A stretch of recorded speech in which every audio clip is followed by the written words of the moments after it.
നമസ്കാരം. ഇന്ന് നമ്മൾ ഒരു പ്രധാനപ്പെട്ട വിഷയത്തിലേക്കാണ് കടക്കുന്നത്. 2008-ലെ മലേഗാവ് സ്ഫോടനക്കേസിൽ ഏതാണ്ട് 17 വർഷങ്ങൾക്ക് ശേഷം വന്ന ആ കോടതി വിധിയെക്കുറിച്ചാണ് നമ്മൾ ഇന്ന് സംസാരിക്കാൻ പോകുന്നത്. ഇതിന് നമ്മൾ പ്രധാനമായും ആശ്രയിക്കുന്നത് ദി ഹിന്ദു ദിനപത്രവും പിന്നെ ലേണേഴ്സ് IAS സ്റ്റഡി നോട്ട്സും നൽകുന്ന വിവരങ്ങളാണ്. UPSC സിവിൽ സർവീസ് പരീക്ഷയ്ക്ക് തയ്യാറെടുക്കുന്ന നിങ്ങൾക്ക് എന്തായാലും ഈ വിഷയം ശ്രദ്ധിക്കേണ്ട ഒന്ന് തന്നെയാണ്. കാരണം ഇത് പ്രിലിംസിനെ നോക്കുകയാണെങ്കിൽ ഇന്റേണൽ സെക്യൂരിറ്റി, ഇന്ത്യൻ പൊളിറ്റി ഭാഗങ്ങളിലും, മെയിൻസിന് വന്നാൽ GS പേപ്പർ 2, 3, പിന്നെ എത്തിക്സ് പേപ്പറായ 4ലും വരെ ഇതിന്റെ പ്രസക്തി വരുന്നുണ്ട്. അപ്പോൾ എന്തുകൊണ്ടാണ് ഈ കേസിലെ എല്ലാ പ്രതികളെയും കോടതി വെറുതെ വിട്ടത്? എവിടെയാണ് ശരിക്കും പിഴച്ചത്? നമ്മുടെ നീതിന്യായ വ്യവസ്ഥയെക്കുറിച്ച് ഈ കേസ് എന്താണ് നമ്മളോട് പറയുന്നത്? നമുക്കിതിലേക്ക് കുറച്ചുകൂടി ആഴത്തിലൊന്ന് നോക്കാം. ആദ്യം എന്താണ് സംഭവിച്ചതെന്ന് ചുരുക്കത്തിലൊന്ന് പറയാം. 17 കൊല്ലം നീണ്ട വിചാരണ. അതിനുശേഷം പ്രത്യേക കോടതി മലേഗാവ് സ്ഫോടന കേസിലെ മുഴുവൻ പ്രതികളെയും വെറുതെ വിട്ടു. തെളിവുകളുടെ അഭാവം അതാണ് പ്രധാന കാരണം. മഹാരാഷ്ട്ര ATS, അതായത് സംസ്ഥാനത്തിന്റെ തീവ്രവാദ വിരുദ്ധ സ്ക്വാഡ്, ആദ്യം ഈ കേസ് അന്വേഷിച്ചപ്പോൾ അവർ കണ്ടെത്തിയതൊരു സ്ഫോടനത്തിന്റെ പകരം സ്ഫോടനം എന്ന രീതിയിലുള്ള ഒരു ഗൂഢാലോചനയാണ് എന്നായിരുന്നു. അതെ, പക്ഷെ അവിടെ ഒരു ട്വിസ്റ്റ് ഉണ്ട്. പിന്നീട് ഈ കേസ് NIA, നമ്മുടെ ദേശീയ അന്വേഷണ ഏജൻസി, ഏറ്റെടുത്തു. അപ്പോൾ കാര്യങ്ങൾ കുറച്ചുകൂടി സങ്കീർണമായി. NIAയുടെ അന്വേഷണം ആദ്യത്തെ കണ്ടെത്തലുകളിൽ നിന്ന്, അതായത് ATSന്റെ കണ്ടെത്തലുകളിൽ നിന്ന് വ്യതിചലിച്ചുവെന്നൊരു ആരോപണം അന്ന് തന്നെ ഉയർന്നിരുന്നു. കോടതി വിധിയിൽ പറയുന്ന കാര്യങ്ങൾ നമ്മൾ ശ്രദ്ധിക്കണം.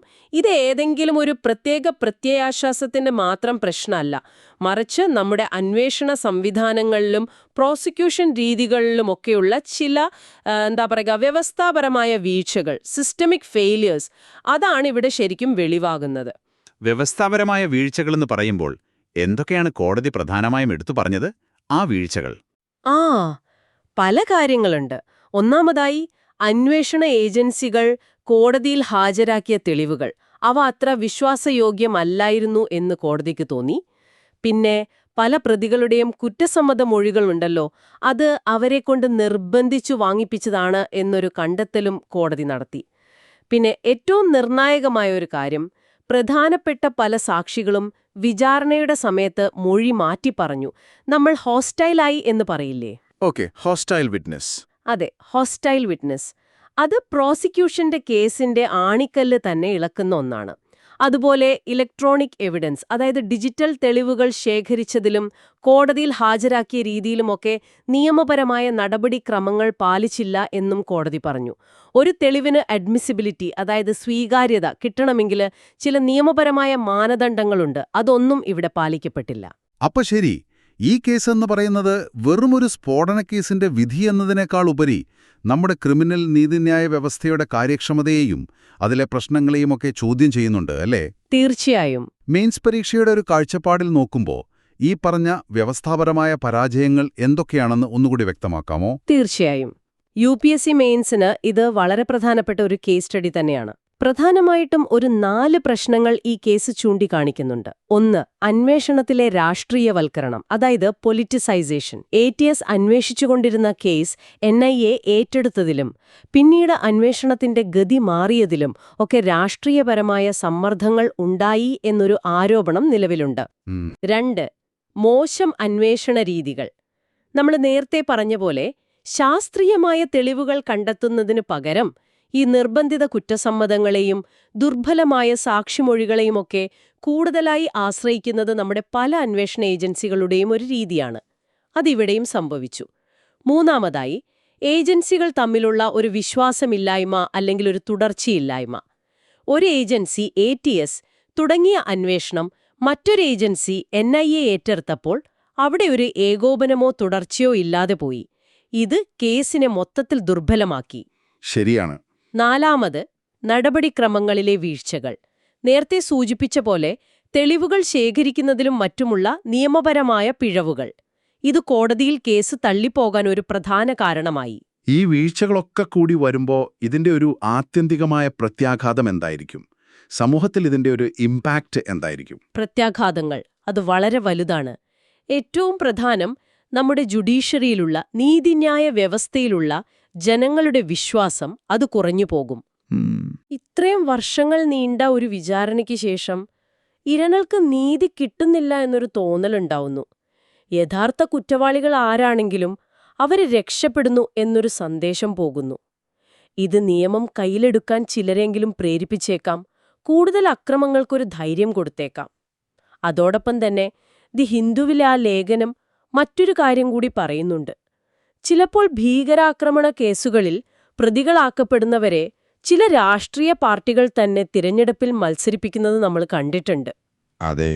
ഉദാഹരണത്തിന് പ്രഗ്യാ ഠാക്കൂറിന്റെ കാര്യം ലേഖനം എടുത്തു പറയുന്നുണ്ട്. BJP അവരെ സ്ഥാനാർത്ഥിയാക്കി. ഇത് ഈ തീവ്രവാദപരമായ ആശയങ്ങൾക്ക് ഒരുതരം മുഖ്യധാര സ്വീകാര്യത കിട്ടുകയാണോ എന്നൊരു ചോദ്യം ഉയർത്തുന്നുണ്ട്. അതായത് മെയിൻ സ്ട്രീമിംഗ് ഓഫ് എക്സ്ട്രീമിസം. ഇത് ശരിക്കും വളരെ ഗൗരവമുള്ളൊരു നിരീക്ഷണം തന്നെയാണല്ലോ. ഇതിനൊരു പരിഹാരം വേണ്ടേ? എങ്ങനെയാണ് മുന്നോട്ട് പോകേണ്ടതെന്നാണ് ഈ വിശകലനങ്ങളൊക്കെ സൂചിപ്പിക്കുന്നത്? പരിഹാരം അത്യാവശ്യമാണ്. ഒന്നാമതായി പോലീസ് റിഫോംസ്, പോലീസ് പരിഷ്കാരങ്ങൾ. പ്രകാശ് സിംഗ് കേസിൽ സുപ്രീം കോടതി മുന്നോട്ട് വെച്ച നിർദ്ദേശങ്ങളുണ്ടല്ലോ, അത് എത്രയും പെട്ടെന്ന് പൂർണ്ണമായി നടപ്പാക്കണം. അന്വേഷണങ്ങളിൽ രാഷ്ട്രീയ ഇടപെടലുകൾ പൂർണ്ണമായും ഒഴിവാക്കണം. അന്വേഷണങ്ങൾ കൂടുതൽ ശാസ്ത്രീയവും ടെക്നോളജി അധിഷ്ഠിതവുമാകണം. പ്രോസിക്യൂഷൻ സംവിധാനം കൂടുതൽ ശക്തവും സ്വതന്ത്രവുമാകണം. അതുപോലെ കസ്റ്റഡി പീഡനങ്ങൾക്കെതിരെ വളരെ കർശനമായ നടപടികൾ ഉണ്ടാവണം. നമ്മൾ എപ്പോഴും പറയുന്ന ഭീകരവാദത്തിന് മതമില്ല എന്ന ആ ആശയം, അതൊരു യാഥാർത്ഥ്യമാകണമെങ്കിൽ അന്വേഷണങ്ങൾ സത്യസന്ധമായിരിക്കണം, തെളിവുകളുടെ അടിസ്ഥാനത്തിൽ മാത്രമായിരിക്കണം, എല്ലാ തരം രാഷ്ട്രീയ സമ്മർദ്ദങ്ങളിൽ നിന്നും അത് മുക്തമായിരിക്കണം. അപ്പോ ചുരുക്കി പറഞ്ഞാൽ ഈ മലേഗാവ് കേസിന്റെ വിധി ഒരു കേസിന്റെ അവസാനം എന്നതിലുപരി നമ്മുടെ ക്രിമിനൽ നീതിന്യായ സംവിധാനത്തിൽ അടിയന്തരമായി ശ്രദ്ധിക്കേണ്ട, പരിഹരിക്കേണ്ട ചില അടിസ്ഥാനപരമായ പ്രശ്നങ്ങളിലേക്കാണ് വിരൽ ചൂണ്ടുന്നത്. UPSC പരീക്ഷയ്ക്ക് തയ്യാറെടുക്കുന്ന നിങ്ങൾക്ക് തീർച്ചയായും വിശകലനം ചെയ്യാൻ പറ്റിയ ഒരു പ്രധാന വിഷയം തന്നെയാണിത്. തീർച്ചയായും. നിങ്ങൾക്ക് ഒന്നുകൂടി ആലോചിക്കാൻ ഒരു ചോദ്യം കൂടി ഞാൻ മുന്നോട്ട് വെക്കാം. നമ്മുടെ അന്വേഷണ ഏജൻസികൾ, അത് ATS ആയാലും NIA ആയാലും, അവരുടെ വിശ്വാസ്യതയും നിഷ്പക്ഷതയും ഈ രാഷ്ട്രീയ താൽപ്പര്യങ്ങൾക്കൊക്കെ അതീതമായി എങ്ങനെ ഉറപ്പാക്കാൻ സാധിക്കും? നമ്മുടെ ജനാധിപത്യത്തിൽ നിയമവാഴ്ച നിലനിർത്താൻ ഇത് എത്രത്തോളം പ്രധാനപ്പെട്ട ഒന്നാണ്? ശരിയാണ്. ആ ചോദ്യം ഇവിടെ പ്രസക്തമാണ്. അടുത്തതായി നമുക്ക് ദി ഹിന്ദു ദിനപത്രത്തിലെ തന്നെ മറ്റൊരു പ്രധാന വാർത്തയിലേക്ക് കടക്കാം. നമസ്കാരം. ഇന്നത്തെ നമ്മുടെ ഈ ചർച്ചയിലേക്ക് എല്ലാവർക്കും സ്വാഗതം. നമ്മൾ ഇന്ന് സംസാരിക്കുന്നത് പ്രജ്വൽ രേവണ്ണ കേസിനെ കുറിച്ചാണ്. ആ ശിക്ഷാവിധിയിൽ നിന്ന് നമുക്ക് എന്തൊക്കെ പാഠങ്ങൾ ഉൾക്കൊള്ളാനുണ്ട്?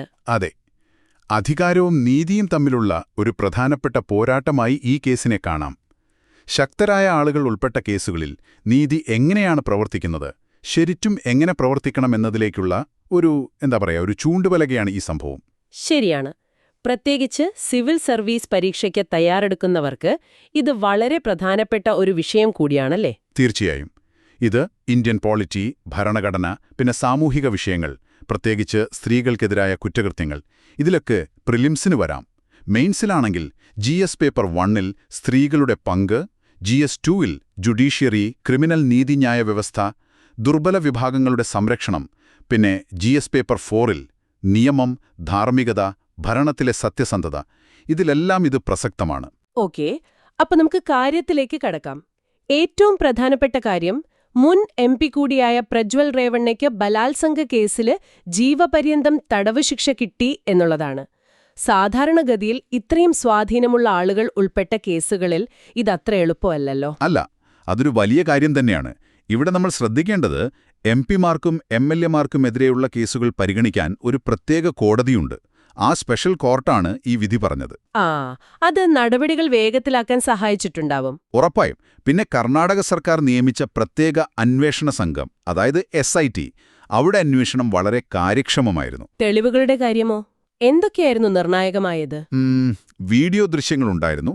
അതുകൂടാതെ DNA പരിശോധന, പിന്നെ അതിജീവിതയുടെ വളരെ ഉറച്ച മൊഴി, ഇതൊക്കെ കോടതിക്ക് തള്ളിക്കളയാൻ പറ്റാത്ത തെളിവുകളായി മാറി. ഇതിലെ ചുമത്തിയ കുറ്റങ്ങളോ?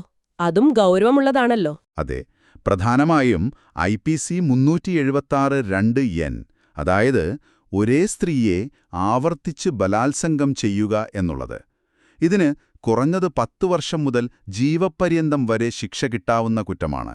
അതോടൊപ്പം IPC 506 ഭീഷണിപ്പെടുത്തൽ, പിന്നെ IT ആക്ട് സെക്ഷൻ 66E സ്വകാര്യതയുടെ ലംഘനം, അനുമതിയില്ലാതെ സ്വകാര്യ ഭാഗങ്ങളുടെ ചിത്രങ്ങളെടുക്കുക, പ്രചരിപ്പിക്കുക, അതൊക്കെ. ഓക്കെ. അപ്പൊ നിയമത്തിന്റെ പല വകുപ്പുകളും ഇവിടെ ഒരുമിച്ച് വരുന്നുണ്ട്. ഈ കേസിന്റെ ഒരു നല്ല വശം എന്നു പറയാവുന്നത് താരതമ്യേന വേഗത്തിലൊരു വിധി വന്നു എന്നുള്ളതാണോ? തീർച്ചയായും. Justice delayed is justice denied എന്ന് നമ്മൾ പറയാറുണ്ടല്ലോ. ഇവിടെ ആ വൈകലുണ്ടായില്ല എന്നതൊരു പോസിറ്റീവ് കാര്യമാണ്. പിന്നെ നിയമവാഴ്ച ഉയർത്തിപ്പിടിച്ചു എന്നത് തന്നെ പ്രധാനം. രാഷ്ട്രീയമായി ശക്തനായ ഒരാളെ നിയമത്തിനു മുന്നിൽ കൊണ്ടുവരാൻ കഴിഞ്ഞു. SITയുടെ അന്വേഷണത്തിന്റെ കാര്യക്ഷമതയും നമ്മൾ പറഞ്ഞു. അതെ, ഇതൊക്കെ ഒരുപക്ഷെ സമാനമായ അനുഭവങ്ങളിലൂടെ കടന്നുപോയ മറ്റതിജീവിതർക്ക് ഒരു ധൈര്യം കൊടുത്തേക്കാം മുന്നോട്ട് വരാൻ. ശരിയാണ്. പക്ഷേ ഈ കേസ് ചില വ്യവസ്ഥാപരമായ പ്രശ്നങ്ങളിലേക്കും വിരൽ ചൂണ്ടുന്നില്ലേ? തീർച്ചയായും. ഒരു വശത്ത് നീതി നടപ്പായി എന്ന് പറയുമ്പോഴും മറുവശത്ത് ചില യാഥാർത്ഥ്യങ്ങൾ നമ്മൾ കാണണം. ഇപ്പോ പ്രതിഭാഗം സാക്ഷികളെ ഭീഷണിപ്പെടുത്താനും കേസ് അട്ടിമറിക്കാനും ശ്രമിച്ചു എന്നുള്ള വാർത്തകൾ വന്നിരുന്നു. ഇത്രയും ശക്തനായ ഒരാൾക്ക് അത് സാധിക്കുമെങ്കിൽ സാധാരണ കേസുകളിൽ എന്തായിരിക്കും അവസ്ഥ? അതൊരു പ്രധാന ചോദ്യമാണ്. അധികാര ദുർവിനിയോഗം. അതെ. മറ്റൊന്ന്, ഇരയുടെ സ്വകാര്യത വീണ്ടും ലംഘിക്കപ്പെട്ടു എന്നതാണ്. ആ വീഡിയോ ദൃശ്യങ്ങൾ പ്രചരിച്ചത് അവരെ വീണ്ടും ഇരയാക്കുന്നതിന് തുല്യമായി. ശരിയാണ്. അത് വളരെ വേദനാജനകമായൊരു കാര്യമാണ്. പിന്നെ ഈ കേസ് വേഗത്തിൽ തീർന്നു വന്നത് ശരി തന്നെ. പക്ഷേ ഇന്ത്യയിലെ ബഹുഭൂരിപക്ഷം ബലാത്സംഗ കേസുകളും വർഷങ്ങളോളം നീണ്ടുപോകുന്നതാണ് യാഥാർത്ഥ്യം. അപ്പോ ഇതൊരു ഒറ്റപ്പെട്ട സംഭവം മാത്രമാകുമോ എന്നൊരു പേടിയുണ്ട്. അവിടെയാണ് കാര്യം. രാഷ്ട്രീയ അധികാരവും കുറ്റകൃത്യവും തമ്മിലുള്ളൊരു ബന്ധം നിലനിൽക്കുമ്പോൾ അതിനെയെല്ലാം മറികടന്ന് ഒരു സാധാരണ ഗാർഹിക തൊഴിലാളിയായ അതിജീവിതയ്ക്ക് നീതി കിട്ടിയെന്നത് അവരുടെ ധൈര്യവും ഈ പറഞ്ഞ SIT, കോടതി ഇവയുടെയൊക്കെ ഒരു കൂട്ടായ പ്രവർത്തനത്തിന്റെ ഫലമാണ്. അതൊരു അഭൂമതയാണ്. അപ്പോ ഇതിൽ നിന്നുള്ള പാഠം എന്താണ്? മുന്നോട്ട് പോകുമ്പോൾ എന്തൊക്കെ കാര്യങ്ങൾ ശ്രദ്ധിക്കണം? ഒന്നാമതായി, ഈ ശിക്ഷാവിധി ഒരു അപവാദമാകാതെ അതൊരു നോർമൽ, ഒരു സാധാരണ നിയമ നടപടിയായി മാറണം. അതിജീവിതർക്ക് യാതൊരു ഭയവും കൂടാതെ മുന്നോട്ട് വരാൻ പറ്റുന്നൊരു സാഹചര്യം, ഒരു സേഫ് സ്പേസ് പോലീസ് സ്റ്റേഷനുകളിലും കോടതികളിലും ഉണ്ടാകണം. സാക്ഷി സംരക്ഷണം അത് വളരെ പ്രധാനമാണ്. വിറ്റ്നസ് പ്രൊട്ടക്ഷൻ ശക്തമാക്കണം. പിന്നെ എല്ലാ കേസുകളിലും പ്രതി ആരാണെന്ന് നോക്കാതെ, പക്ഷപാതമില്ലാതെ വേഗത്തിൽ അന്വേഷണം നടത്താൻ പോലീസിന് കഴിയണം. കൂടുതൽ ഫാസ്റ്റ് ട്രാക്ക് കോടതികൾ ആവശ്യമായി വരുമല്ലോ. ഉറപ്പായും. എല്ലാ ലൈംഗികാതിക്രമ കേസുകളിലും വേഗത്തിലുള്ള വിചാരണ ഉറപ്പാക്കാൻ കൂടുതൽ ഫാസ്റ്റ് ട്രാക്ക് കോടതികൾ വേണം. പിന്നെ ഡിജിറ്റൽ തെളിവുകൾ കൈകാര്യം ചെയ്യുന്നതിനും ഇരകളുടെ സ്വകാര്യത സംരക്ഷിക്കുന്നതിനും കുറച്ചുകൂടി കർശനമായ നിയമങ്ങളും നടപടിക്രമങ്ങളും വേണം. ശരിയാണ്. അപ്പോ ധീരയായ ഒരു ഇര, കാര്യക്ഷമമായ അന്വേഷണം, വേഗത്തിലുള്ള വിചാരണ, ഇവയെല്ലാം ഒത്തുചേർന്നാൽ നീതി സാധ്യമാണെന്ന് ഈ കേസ് കാണിക്കുന്നു. അതെ. പക്ഷേ എന്റെ മനസ്സിലുള്ളൊരു ചോദ്യം, അല്ലെങ്കിൽ നിങ്ങൾക്ക് ചിന്തിക്കാനുള്ളൊരു കാര്യം ഇതാണ്. പ്രതി എത്ര ശക്തനാണെങ്കിലും ഓരോ അതിജീവിതയ്ക്കും ഈ ഒരു നീതി ഇതേ വേഗതയിൽ, ഇതേ കാര്യക്ഷമതയോടെ ലഭ്യമാക്കാൻ നമുക്ക് കഴിയുമോ? ഈ കേസ് ഒരു ഒറ്റപ്പെട്ട വിജയമാണോ? അതോ നമ്മുടെ നീതിന്യായ വ്യവസ്ഥയിൽ എന്തെങ്കിലും മാറ്റം വരുന്നുവെന്നതിന്റെ സൂചനയാണോ? ശക്തർക്കെതിരെ നീതി ഉറപ്പാക്കാൻ ഇനി എന്തൊക്കെ മാറ്റങ്ങൾ വരണം? വളരെ പ്രസക്തമായ ചോദ്യം. ആഴത്തിൽ ചിന്തിക്കേണ്ട ഒന്ന്. ഇന്നത്തെ ഈ വിശകലനം നമുക്കിവിടെ നിർത്താം. പ്രജ്വൽ രേവണ്ണ കേസിൽ നിന്നുള്ള പാഠങ്ങൾ നിങ്ങൾക്ക് ഉപകാരപ്രദമായി എന്ന് കരുതുന്നു. അടുത്തതായി നമുക്ക് ദി ഹിന്ദു പത്രത്തിൽ നിന്നുള്ള മറ്റൊരു വാർത്ത ചർച്ച ചെയ്യാം. സ്വാഗതം. നമ്മൾ ഇന്ന് ചർച്ച ചെയ്യുന്നത് നിങ്ങൾ പങ്കുവച്ച ഒരു ലേഖനത്തെപ്പറ്റിയാണ്. ഇന്ത്യയിലെ അറ്റകുറ്റപ്പണിക്കുള്ള അവകാശം, അതായത് റൈറ്റ് ടു റിപ്പയർ. വളരെ പ്രധാനപ്പെട്ടൊരു വിഷയമാണിതല്ലേ? അതെ, തീർച്ചയായും. പ്രത്യേകിച്ചും ഇപ്പോഴത്തെ സാഹചര്യത്തിൽ. അപ്പോ UPSC പരീക്ഷ എഴുതുന്നവർക്ക് ഇതെങ്ങനെ പ്രയോജനപ്പെടുമെന്ന് നോക്കാം. പ്രിലിംസിന് പരിസ്ഥിതി ഭാഗത്ത് വേസ്റ്റ് നിയമങ്ങൾ, EPRI, circular economy, mission life ഒക്കെ വരും. ശരിയാണ്. അതുപോലെ ഗവർണൻസ് ഭാഗത്ത് ഈ റൈറ്റ് ടു റിപ്പയർ നേരിട്ട് വരുന്നുണ്ട്. PMKVY, ഇശ്രം പോലെയുള്ള പദ്ധതികളും ബന്ധമുണ്ട്. മെയിൻസിലോ? മെയിൻസിന് GS പേപ്പർ 3ൽ വരും. സമ്പദ്വ്യവസ്ഥ, സയൻസ് ആൻഡ് ടെക്, പരിസ്ഥിതി. പിന്നെ GS പേപ്പർ 2ൽ സർക്കാർ നയങ്ങൾ, ക്ഷേമ പദ്ധതികൾ എന്ന നിലയ്ക്കും. GS പേപ്പർ 1ലെ സാമൂഹിക ശാക്തീകരണവുമായും ഒരു ബന്ധം കാണുന്നുണ്ടല്ലോ. തീർച്ചയായും. അപ്പോ ഈ ലേഖനം മുന്നോട്ട് വയ്ക്കുന്ന പ്രധാന ആശയം എന്താണ്? സർക്കാർ റൈറ്റ് ടു റിപ്പയർ കൊണ്ടുവരുന്നു, റിപ്പയറബിലിറ്റി ഇൻഡെക്സ് ഒക്കെ വരുന്നു. അതെ, പക്ഷേ അതാണല്ലേ ചോദ്യം? അതാണ് പ്രധാന പ്രശ്നം. കാരണം ഈ മേഖലയിലുള്ളവർക്ക് എന്താ പറയാ, പ്രത്യേക പരിശീലനമൊന്നും കിട്ടിയിട്ടില്ല. ശരിയാണ്, അനുഭവ പരിചയം മാത്രമാണ്. അതെ, അതിനെയാണ് നമ്മൾ ഈ ടാസിറ്റ് നോളജ് എന്ന് പറയുന്നത്. എഴുതിവെക്കാത്ത പക്ഷെ വളരെ പ്രധാനപ്പെട്ട അറിവാണിത്. ഓഹോ, പക്ഷെ അവർ പ്രശ്നങ്ങൾ നേരിടുന്നുണ്ടല്ലോ. ഒന്ന്, ഈ പ്ലാൻഡ് ഒബ്സലസൻസ്. ആ, സാധനങ്ങൾ പെട്ടെന്ന് കേടാവുന്ന അവസ്ഥ അല്ലേ, പുതിയത് വാങ്ങാൻ വേണ്ടി. അതെ. രണ്ട്, നമ്മുടെ ഈ വാങ്ങുക, ഉപയോഗിക്കുക, വലിച്ചെറിയുക എന്നൊരു ശീലം. Consumer culture. ഇത് രണ്ടും ഈ മേഖലയെ തകർക്കുകയാണ്. പിന്നെ ഇപ്പോഴത്തെ ഇ വേസ്റ്റ് നിയമങ്ങൾ നോക്കിയാൽ റീസൈക്ലിങ്ങിനാണ് കൂടുതൽ ഊന്നൽ. റിപ്പയർ, റീയൂസ് എന്നിവയ്ക്ക് അത്ര പ്രാധാന്യം കാണുന്നില്ല. അപ്പോ ഈ പ്രിലിംസിന് വേണ്ടി നമുക്ക് ചില പ്രധാന ആശയങ്ങളൊന്ന് ഉറപ്പിക്കാം. റൈറ്റ് ടു റിപ്പയർ എന്താണെന്നൊന്നുകൂടി പറഞ്ഞോളൂ. അതായത് നമ്മൾ വാങ്ങിയ ഒരു ഉൽപ്പന്നം അത് നമുക്ക് സ്വയം നന്നാക്കാനും അല്ലെങ്കിൽ ഇഷ്ടമുള്ള കടയിൽ കൊടുത്ത് നന്നാക്കാനുമുള്ള അവകാശം. അതെ, നിർമ്മാതാക്കൾ സ്പെയർ പാർട്സും മാനുവലും ഒക്കെ തരണം അല്ലേ? അതെ, ന്യായമായ വിലയ്ക്ക് ലഭ്യമാക്കണം. ഓക്കെ, പിന്നെ ഈ പ്ലാൻഡ് ഒബ്സലസൻസ്, അത് നമ്മൾ പറഞ്ഞു, ഉൽപ്പന്നങ്ങൾക്ക് കുറഞ്ഞ ആയുസ് നൽകുന്ന പരിപാടി. ഈ വേസ്റ്റ് കൂട്ടുന്നു. അതെ, പിന്നെ ടാസിറ്റ് നോളജ്, ഈ അനൗപചാരിക തൊഴിലാളികളുടെ അനുഭവജ്ഞാനം. ശരി, സർക്കുലർ എക്കോണമി. അത് ഈ വലിച്ചെറിയൽ സംസ്കാരത്തിന് പകരം ഉൽപ്പന്നങ്ങൾ പരമാവധി കാലം ഉപയോഗത്തിൽ നിർത്തുക. Repair, reuse, recycle. റീസൈക്കിളിന് മുൻപേ റിപ്പയറും റീയൂസും വരണം അല്ലേ? തീർച്ചയായും, അതാണ് പ്രധാനം. പിന്നെ EPR, അതായത് എക്സ്റ്റൻഡഡ് പ്രൊഡ്യൂസർ റെസ്പോൺസിബിലിറ്റി. ആ, ഉൽപ്പന്നത്തിന്റെ മാലിന്യം നിർമ്മാതാവിന്റെ ഉത്തരവാദിത്വമാക്കുന്നത്. അതെ. ഇനി മെയിൻസ് കാഴ്ചപ്പാടിൽ നോക്കുമ്പോൾ ഇന്ത്യയുടെ ഒരു ജുഗാഡ് സംസ്കാരമുണ്ടല്ലോ, അത് ഈ ടാസിറ്റ് നോളജിന്റെ ഭാഗമാണല്ലേ? വളരെ ശരിയാണ്. ലക്ഷക്കണക്കിന് ആളുകൾക്ക് തൊഴിൽ കൊടുക്കുന്ന മേഖലയാണ് ഈ അനൗപചാരിക റിപ്പയർ. പക്ഷേ ഈ ഡിജിറ്റലൈസേഷനും വലിയ കമ്പനികളുടെ വാങ്ങുക, വലിച്ചെറിയുക രീതിയും പിന്നെ നന്നാക്കാൻ പറ്റാത്ത പുതിയ ഉൽപ്പന്നങ്ങളും, അതെല്ലാം ഈ മേഖലയ്ക്ക് വലിയ ഭീഷണിയാണ്. അപ്പോ സർക്കാർ കൊണ്ടുവരുന്ന റൈറ്റ് ടു റിപ്പയർ നല്ലതാണെങ്കിലും ഈ മാലിന്യ നിയമങ്ങൾ, PMKVY പോലുള്ള സ്കില്ലിംഗ് പ്രോഗ്രാമുകൾ, അതൊന്നും ഈ അനൗപചാരിക മേഖലയെയും അവരുടെ അറിവിനെയും വേണ്ട രീതിയിൽ ഉൾക്കൊള്ളുന്നില്ല എന്നതാണ് സത്യം. ഇത് അവരുടെ ഉപജീവനമാർഗത്തെ മാത്രമല്ല, ആ തനത് അറിവ് തന്നെ നഷ്ടപ്പെടുത്താൻ സാധ്യതയുണ്ട്. അപ്പോൾ നമ്മൾ മനസ്സിലാക്കേണ്ട പ്രധാന കാര്യം, ഇന്ത്യയുടെ ഈ റൈറ്റ് ടു റിപ്പയർ നയം വെറുമൊരു ഉപഭോക്തൃ അവകാശം എന്നതിനപ്പുറം പോകണം. തീർച്ചയായും, അതൊരു ഈ അനൗപചാരിക മേഖലയിലെ അറിവിനെ സംരക്ഷിക്കാനും അവരെ ശാക്തീകരിക്കാനുമുള്ള ഒരു തന്ത്രം കൂടിയായി മാറണം. അതിന് ലേഖനം ചില നിർദ്ദേശങ്ങൾ വെക്കുന്നുണ്ടല്ലോ. ഉണ്ട്. ഒന്ന്, ഈ തൊഴിലാളികളെ ഇ-ശ്രാം പോലെയുള്ള പ്ലാറ്റ്ഫോമുകളിൽ രജിസ്റ്റർ ചെയ്യിപ്പിച്ച് സാമൂഹിക സുരക്ഷ ഉറപ്പാക്കുക. ശരി. പിന്നെ PMKVY പോലുള്ള സ്കിൽ ഡെവലപ്മെന്റ് പദ്ധതികളിൽ ഇവരുടെ കഴിവുകൾ അംഗീകരിച്ച് ഉൾപ്പെടുത്തുക. വെറും പുതിയ സ്കിൽ പഠിപ്പിക്കുകയല്ല, അവരുടെ അറിവിനെ വിലമതിക്കണം. ഡിസൈൻ ഫോർ റിപ്പയർ, എളുപ്പം നന്നാക്കാവുന്ന ഉൽപ്പന്നങ്ങൾ. അതെ, അത് പ്രോത്സാഹിപ്പിക്കണം. പിന്നെ AI ഒക്കെ ഉപയോഗിച്ച് ഇവരുടെ ഈ ടാസിറ്റ് നോളജ് രേഖപ്പെടുത്താനും പങ്കുവയ്ക്കാനും ശ്രമിക്കാം. ഏറ്റവും പ്രധാനം, യഥാർത്ഥ സർക്കുലർ ഇക്കോണമിയിൽ റീസൈക്ലിങ്ങിനേക്കാൾ മുൻഗണന റിപ്പയറിനും റീയൂസിനും നൽകണം. അതെ, ഈ തൊഴിലാളികളെ വെറും വേസ്റ്റ് കൈകാര്യം ചെയ്യുന്നവരായി കാണാതെ ഒരു സുസ്ഥിരതയുടെ കാവൽക്കാരായി, സസ്റ്റൈനബിലിറ്റി സ്റ്റൂവർഡ്സ് കാണണം. വളരെ നല്ലൊരു പോയിന്റാണ്. അപ്പോൾ നിങ്ങൾക്കായി ഒരു ചോദ്യം എവിടെ പങ്കുവയ്ക്കാം. ഈ ആധുനികവൽക്കരണവും പ്ലാൻഡ് ഒബ്സലസൻസുമൊക്കെ ശക്തമാവുന്ന ഈ കാലത്ത് നമ്മുടെ നാട്ടിൽ ഇത്രയും ആഴത്തിൽ വേരുകളുള്ള ഈ അനൗപചാരിക റിപ്പയർ അറിവിനെ, അത് നമുക്ക് നഷ്ടമാവുന്നതിനു മുൻപ് നമ്മുടെ നയങ്ങൾക്ക് എങ്ങനെ ശരിയായിട്ട് ഉൾക്കൊള്ളാനും പ്രോത്സാഹിപ്പിക്കാനും കഴിയും? നല്ല ചോദ്യമാണ്, ചിന്തിക്കേണ്ട വിഷയമാണ്. അപ്പോ ഈ വിഷയത്തിൽ നമ്മൾ നടത്തിയ ഈ ചർച്ച ഇവിടെ നിർത്തുകയാണ്. അടുത്തതായിട്ട് ദ ഹിന്ദു പത്രത്തിലെ മറ്റൊരു വാർത്ത നിങ്ങൾ അയച്ചു തന്നിട്ടുണ്ട്. അതിലേക്ക് കടക്കാം. നമസ്കാരം. ഇന്ന് നമുക്ക് ഇന്ത്യ-UK സ്വതന്ത്ര വ്യാപാര കരാറിനെക്കുറിച്ച്, അതായത് FTA, അതിനെപ്പറ്റി ഒന്ന് സംസാരിക്കാം.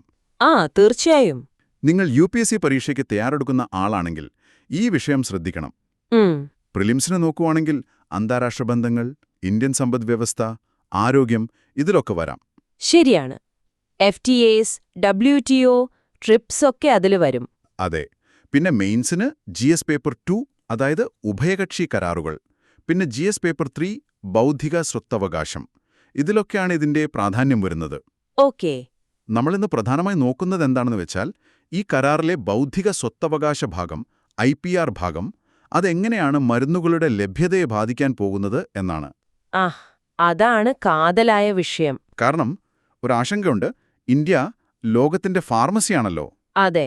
അപ്പോൾ ഈ വ്യാപാര നേട്ടങ്ങൾക്ക് വേണ്ടി കുറഞ്ഞ വിലയ്ക്ക് മരുന്ന് നൽകാനുള്ള നമ്മുടെ ആ ഒരു കഴിവ് അതിൽ വിട്ടുവീഴ്ച ചെയ്യേണ്ടി വരുമോ എന്നതാണ് പേടി. ശരിയാണ്. ഈ ലേഖനത്തിലെ പ്രധാന വാദവും അതുതന്നെയാണ്.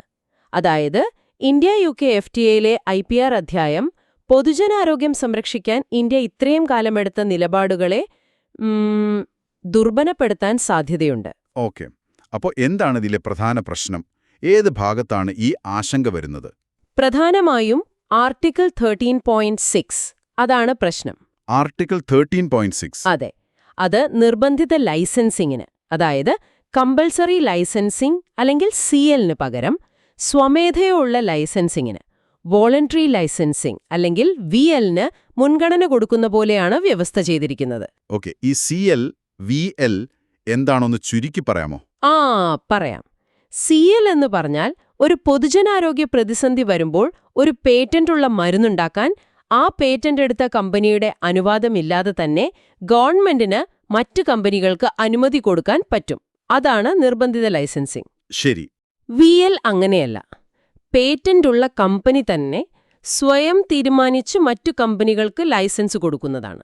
അപ്പോൾ അതിന്റെ വ്യവസ്ഥകളൊക്കെ ആ പേറ്റന്റ് ഉടമയ്ക്ക് അനുകൂലമായിരിക്കും പലപ്പോഴും.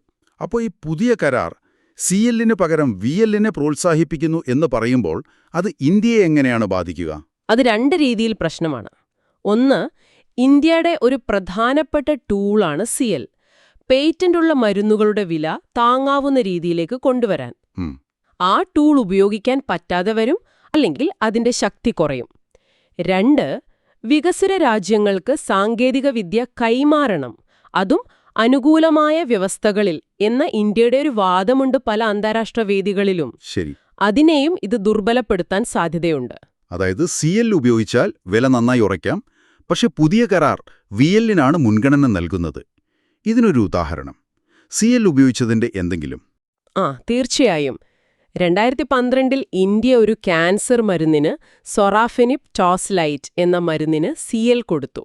ഓക്കെ.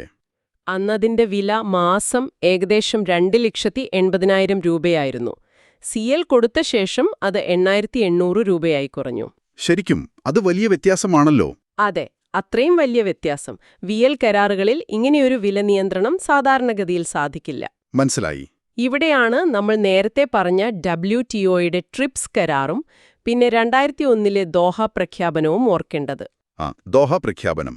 ദോഹ പ്രഖ്യാപനം വ്യക്തമായി പറഞ്ഞതാണ് ഈ ട്രിപ്സ് പോലുള്ള കരാറുകൾ പൊതുജനാരോഗ്യം സംരക്ഷിക്കുന്നതിന് തടസ്സമാകരുത് എന്ന്. ശരി. CL പോലുള്ള ഇളവുകൾ ഉപയോഗിക്കാൻ വികസിത രാജ്യങ്ങൾക്ക് അവകാശമുണ്ടെന്നും ദോഹ ഉറപ്പു നൽകി. അപ്പോൾ ഈ UK കരാറിലെ വ്യവസ്ഥ ആ ദോഹ സ്പിരിറ്റിൽ നിന്നുള്ള ഒരു മാറ്റമായിട്ടാണ് വിമർശകർ കാണുന്നത്. ഓക്കെ. ഇതുകൂടാതെ വേറെന്തെങ്കിലും പ്രത്യാഘാതങ്ങളുണ്ടോ ഈ IPR ഭാഗത്ത്? ഇല്ലെങ്കിൽ വർക്ക് ഇൻ ഇന്ത്യ എന്ന് പറയും, സർക്കാരിന് CL കൊടുക്കാൻ ഒരു അധികാരം കൂടിയുണ്ട്. ആ വ്യവസ്ഥയും ഈ കരാറ് കാരണം ദുർബലപ്പെടാൻ സാധ്യതയുണ്ട്. പിന്നെ വേറൊരു കാര്യം, സാങ്കേതിക വിദ്യാ കൈമാറ്റം പരസ്പരം അംഗീകരിച്ച വ്യവസ്ഥകളിൽ മതി എന്ന് സമ്മതിക്കുന്നത്. ഇത് ഭാവിയിൽ കാലാവസ്ഥാ വ്യതിയാനം പോലുള്ള വിഷയങ്ങളിൽ നമുക്ക് അനുകൂലമായ വ്യവസ്ഥകളിൽ ടെക്നോളജി വേണമെന്ന് ശക്തമായി വാദിക്കാനുള്ള കഴിവിനെ ബാധിച്ചേക്കാം. ശരി. അപ്പോ മെയിൻസ് പരീക്ഷയുടെ പോയിന്റ് ഓഫ് വ്യൂവിൽ നോക്കുമ്പോൾ ഇതിന്റെ പ്രത്യാഘാതങ്ങൾ എന്തൊക്കെയാണ് നമ്മൾ ശ്രദ്ധിക്കേണ്ടത്? നോക്കൂ, ഇന്ത്യയുടെ ലോകത്തിന്റെ ഫാർമസി എന്ന പേര് അത് വെറുതെ ഉണ്ടായതല്ല. ദശാബ്ദങ്ങളായി ട്രിപ്സ് ഇളവുകൾ ഉപയോഗിച്ച് കുറഞ്ഞ വിലയ്ക്ക് മരുന്നുകൾ ഉണ്ടാക്കി ലോകം മുഴുവൻ നൽകിയതാണ്. ഈ UK കരാറിലെ വ്യവസ്ഥകൾ, പ്രത്യേകിച്ചും VLന് കൊടുക്കുന്ന ഊന്നൽ, ഈ പോളിസിയിൽ നിന്നുള്ള ഒരു പിന്നോട്ടു പോക്കാണോ എന്നുള്ളതാണ് പ്രധാന ചോദ്യം. എന്നാൽ ഇതിന് അനുകൂലിക്കുന്ന വാദങ്ങൾ ഉണ്ടാകുമല്ലോ. ഗവൺമെന്റ് സൈഡിൽ നിന്നുള്ള വാദങ്ങൾ എന്തായിരിക്കാം? ഉണ്ടാവാം. ഒന്ന്, ഏതൊരു വ്യാപാര കരാറിലും ചില കൊടുക്കൽ വാങ്ങലുകൾ വേണ്ടിവരും. ശരിയാണ്. ശക്തമായ IPR സംരക്ഷണം കൊടുത്താൽ കൂടുതൽ വിദേശ നിക്ഷേപം വരും, പുതിയ ടെക്നോളജി വരും എന്നൊക്കെ വാദിക്കാം. പിന്നെ സാങ്കേതിക വിദ്യ കൈമാറ്റത്തോടെയുള്ള VL ആണെങ്കിൽ അത് നല്ലതല്ലേ എന്ന് ചോദിക്കാം. എങ്കിലും ഈ ലേഖനത്തിലെ വിമർശനമനുസരിച്ച് ഈ വിട്ടുവീഴ്ചകൾക്കെതിരായ പ്രധാന പോയിന്റുകൾ എന്തൊക്കെയാണോ ഒന്നുകൂടി പറയാമോ? പ്രധാനമായും 4 കാര്യങ്ങൾ. ഒന്ന്, CL ദുർബലപ്പെടുന്നത് മരുന്ന് വില കൂട്ടും. അത് പൊതുജനാരോഗ്യത്തെ ബാധിക്കും. ഓക്കെ. 2 ദോഹ പ്രഖ്യാപനത്തിൽ നമ്മളെടുത്ത നിലപാടിൽ നിന്നുള്ള ഒരു പിന്നോട്ട് പോക്ക്. ശരി. 3 വിയൽ വ്യവസ്ഥകൾ സാധാരണയായി വലിയ മരുന്ന് കമ്പനികൾക്ക് അനുകൂലമായിരിക്കും, ചെറിയ കമ്പനികൾക്ക് ഗുണം ചെയ്യില്ല. ആ 4 കാലാവസ്ഥാ മാറ്റം പോലെയുള്ള മറ്റു പ്രധാന വിഷയങ്ങളിൽ ടെക്നോളജി ട്രാൻസ്ഫറിന് വിലപേശാനുള്ള നമ്മുടെ ശക്തി കുറഞ്ഞേക്കാം. അപ്പോൾ എന്താണ് ഒരു ബാലൻസ്ഡ് അപ്രോച്ച്? മുന്നോട്ട് എങ്ങനെ പോകണം? നോക്കൂ, FTAകൾ നമുക്ക് വേണം, സാമ്പത്തിക വളർച്ചയ്ക്ക് അത് നല്ലതാണ്. പക്ഷേ പൊതുജനാരോഗ്യം പോലെയുള്ള സെൻസിറ്റീവ് വിഷയങ്ങളിൽ ട്രിപ്സ് നൽകുന്ന ഇളവുകൾ സംരക്ഷിക്കാൻ ഇന്ത്യ ശ്രമിക്കണം. ശരി. ഈ വ്യാപാര ചർച്ചകളിലൊക്കെ വാണിജ്യ മന്ത്രാലയം മാത്രം പോരാ, ആരോഗ്യ മന്ത്രാലയം പോലുള്ള മറ്റു വകുപ്പുകളും പൊതുജനങ്ങളും ഈ ചർച്ചകളുടെ ഭാഗമാകണം. വളരെ പ്രധാനപ്പെട്ട പോയിന്റ്. അതെ, പെട്ടെന്നുള്ള ചില വ്യാപാര ലാഭങ്ങൾക്ക് വേണ്ടി നമ്മുടെ ദീർഘകാല താൽപ്പര്യങ്ങൾ, പ്രത്യേകിച്ചും ആരോഗ്യരംഗത്തെ സ്വാശ്രയത്വം, അത് വിട്ടുകളയരുത്. ഇത് തീർച്ചയായും നമ്മൾ ശ്രദ്ധിക്കേണ്ട ഒരു വിഷയം തന്നെയാണ്. ഈ ചർച്ച കേട്ടുകഴിഞ്ഞപ്പോൾ നിങ്ങൾക്ക് ചിന്തിക്കാൻ ഒരു ചോദ്യം ഞാൻ തരാം. ആഗോളതലത്തിൽ വ്യാപാര ബന്ധങ്ങൾ ശക്തിപ്പെടുത്തുമ്പോൾ സ്വന്തം രാജ്യത്തെ ജനങ്ങളുടെ ആരോഗ്യ സുരക്ഷ ഉറപ്പാക്കുന്നതിൽ ഇന്ത്യക്ക് എത്രത്തോളം വിട്ടുവീഴ്ച ചെയ്യാനാവും? ഇതൊന്ന് ആലോചിച്ച് നോക്കൂ. ഇനി നമുക്ക് ദി ഹിന്ദു പത്രത്തിലെ മറ്റൊരു വാർത്തയിലേക്ക് കടക്കാം. നമസ്കാരം. ഇന്ന് നമ്മൾ സംസാരിക്കുന്നത് ലോകബാങ്കിന്റെ രാജ്യവരുമാന വർഗീകരണത്തെക്കുറിച്ചാണ്. നിങ്ങൾ തന്ന നോട്ട്സ് വെച്ച് നോക്കുമ്പോൾ ഇത് വളരെ പ്രധാനപ്പെട്ട ഒരു വിഷയമാണെന്ന് തോന്നുന്നു, അല്ലേ? തീർച്ചയായും. ലോകബാങ്ക് എങ്ങനെയാണ് രാജ്യങ്ങളെ അവരുടെ വരുമാനത്തിന്റെ അടിസ്ഥാനത്തിൽ തരംതിരിക്കുന്നത്, അതിൻ്റെ ഒരു പ്രാധാന്യം എന്താണ്, പിന്നെ നമ്മുടെ ഇന്ത്യയുടെ കാര്യത്തിൽ ഇതിന് എന്ത് പ്രസക്തിയുണ്ട് എന്നൊക്കെ നമുക്കൊന്ന് നോക്കാം. അതെ, പ്രത്യേകിച്ച് ഇന്ത്യയുടെ വികസിത് ഭാരത് എന്ന ലക്ഷ്യവുമായി ഇതിനെ എങ്ങനെ ബന്ധിപ്പിക്കാമെന്നുള്ളത് പ്രധാനമാണെന്ന് തോന്നുന്നു. ശരിയാണ്. കാരണം ഈ വർഗീകരണം ആഗോളതലത്തിൽ രാജ്യങ്ങളുടെ ഒരു സാമ്പത്തിക നില മനസ്സിലാക്കാൻ സഹായിക്കും. അതുപോലെ നമ്മുടെ വികസിത് ഭാരത് പോലുള്ള ലക്ഷ്യങ്ങൾ അത് അളക്കാനും ഇതൊരു പ്രധാനപ്പെട്ട അളവുകോലാണ്. അപ്പോ UPSC പരീക്ഷ എഴുതുന്നവർക്ക് ഇതെന്തായാലും ശ്രദ്ധിക്കേണ്ടി വരും, അല്ലേ? ഓ തീർച്ചയായും. പ്രിലിംസിന് ഇന്ത്യൻ എക്കണോമിയുമായി ബന്ധപ്പെട്ട് ചോദ്യങ്ങൾ വരാം. GNI, GDP വ്യത്യാസം, പിന്നെ ഈ വരുമാന വർഗീകരണം, ലോകബാങ്കിനെ കുറിച്ച് ഒക്കെ. മെയിൻസിലോ? മെയിൻസില് GS പേപ്പർ 3 ഉണ്ടല്ലോ, ഇന്ത്യൻ സമ്പദ് വ്യവസ്ഥ, വളർച്ച, വികസനം, ഈ വിഷയങ്ങളിലൊക്കെ ഇത് വരും. പ്രത്യേകിച്ച് 2047 ഉയർന്ന വരുമാനമുള്ള രാജ്യമാകാനുള്ള ഇന്ത്യയുടെ ലക്ഷ്യം ചർച്ച ചെയ്യുമ്പോൾ ഈ വർഗീകരണം വളരെ പ്രധാനമാണ്. ശരി ശരി. അപ്പോൾ നമുക്കിതിന്റെ പ്രധാന കാര്യങ്ങളിലേക്ക് കടക്കാം. ലോകബാങ്ക് എല്ലാ വർഷവും ഇത് ചെയ്യുന്നു എന്ന് പറഞ്ഞു, അല്ലേ? അതെ, എല്ലാ വർഷവും ജൂലൈ മാസത്തിൽ അവരിത് പുതുക്കും. ഇതിന്റെ അടിസ്ഥാനമെന്ന് പറയുന്നത് പ്രതിശീർഷ മൊത്ത ദേശീയ വരുമാനം അഥവാ GNI പെർ ക്യാപിറ്റ ആണ്. GNI per capita. അതെ, ഇതനുസരിച്ച് 4 വിഭാഗങ്ങളുണ്ട്. കുറഞ്ഞ വരുമാനമുള്ളവർ, പിന്നെ താഴ്ന്ന ഇടത്തരം വരുമാനം, ഉയർന്ന ഇടത്തരം വരുമാനം, ഉയർന്ന വരുമാനം, ഇങ്ങനെ 4 എണ്ണം. ഓക്കെ, ഇതൊരു ആബ്സല്യൂട്ട് ക്ലാസിഫിക്കേഷൻ ആണെന്നും കേട്ടല്ലോ. അതായത് മുൻകൂട്ടി നിശ്ചയിച്ചൊരു വരുമാന പരിധിയുണ്ട് ഡോളറിൽ. അതുമായിട്ടാണ് താരതമ്യം ചെയ്യുന്നത്. അല്ലാതെ മറ്റ് രാജ്യങ്ങളുമായി താരതമ്യം ചെയ്തല്ല ഈ ഗ്രൂപ്പ് തിരിക്കുന്നത്. അതാണ് ആബ്സല്യൂട്ട് എന്ന് പറഞ്ഞത്. മനസ്സിലായി. ഈ പരിധികൾ എല്ലാ വർഷവും മാറ്റുമെന്നും പറഞ്ഞു. പണപ്പെരുപ്പമനുസരിച്ചാണോ? അതെ, പണപ്പെരുപ്പത്തിനനുസരിച്ച് ആ ഡോളർ പരിധികൾ ഓരോ വർഷവും അവർ അഡ്ജസ്റ്റ് ചെയ്യും. നിങ്ങളുടെ നോട്ടിൽ ഒരു കാര്യം ശ്രദ്ധിച്ചു. കാലം പോകുന്തോറും കൂടുതൽ രാജ്യങ്ങൾ ഉയർന്ന വരുമാന വിഭാഗങ്ങളിലേക്ക് മാറുന്നുണ്ടെന്ന്. ശരിയാണ്, അതൊരു നല്ല പോയിന്റാണ്. ഉദാഹരണത്തിന് 2004 ലോക ജനസംഖ്യയുടെ ഏതാണ്ട് 37% കുറഞ്ഞ വരുമാനമുള്ള രാജ്യങ്ങളിലായിരുന്നു. എന്നാൽ ഇന്നത് 10% താഴെയായി കുറഞ്ഞു. ഓഹോ, അത് വലിയ മാറ്റമാണല്ലോ. അതെ, ആഗോള പുരോഗതിയുടെ ഒരു സൂചകമാണത്. നമ്മൾ നേരത്തെ GNI, GDP എന്നൊക്കെ പറഞ്ഞു. എന്താണിവ തമ്മിലുള്ള ഒരു കൃത്യമായ വ്യത്യാസം? എന്തുകൊണ്ടാണ് ലോകബാങ്ക് GNI തന്നെ ഉപയോഗിക്കുന്നത്? അത് ശ്രദ്ധിക്കേണ്ട ഒരു കാര്യമാണ്. GDP എന്ന് പറഞ്ഞാൽ ഒരു രാജ്യത്തിന്റെ അതിർത്തിക്കുള്ളിൽ ഉൽപ്പാദിപ്പിക്കുന്ന സാധനങ്ങളുടെയും സേവനങ്ങളുടെയും മൊത്തം മൂല്യമാണ്. ഓക്കെ. പക്ഷേ GNI അങ്ങനെയല്ല. ആ രാജ്യത്തെ പൗരന്മാർ, അവർ രാജ്യത്തിനകത്തോ പുറത്തോ ആകട്ടെ, അവർ നേടുന്ന മൊത്തം വരുമാനമാണ് GNI.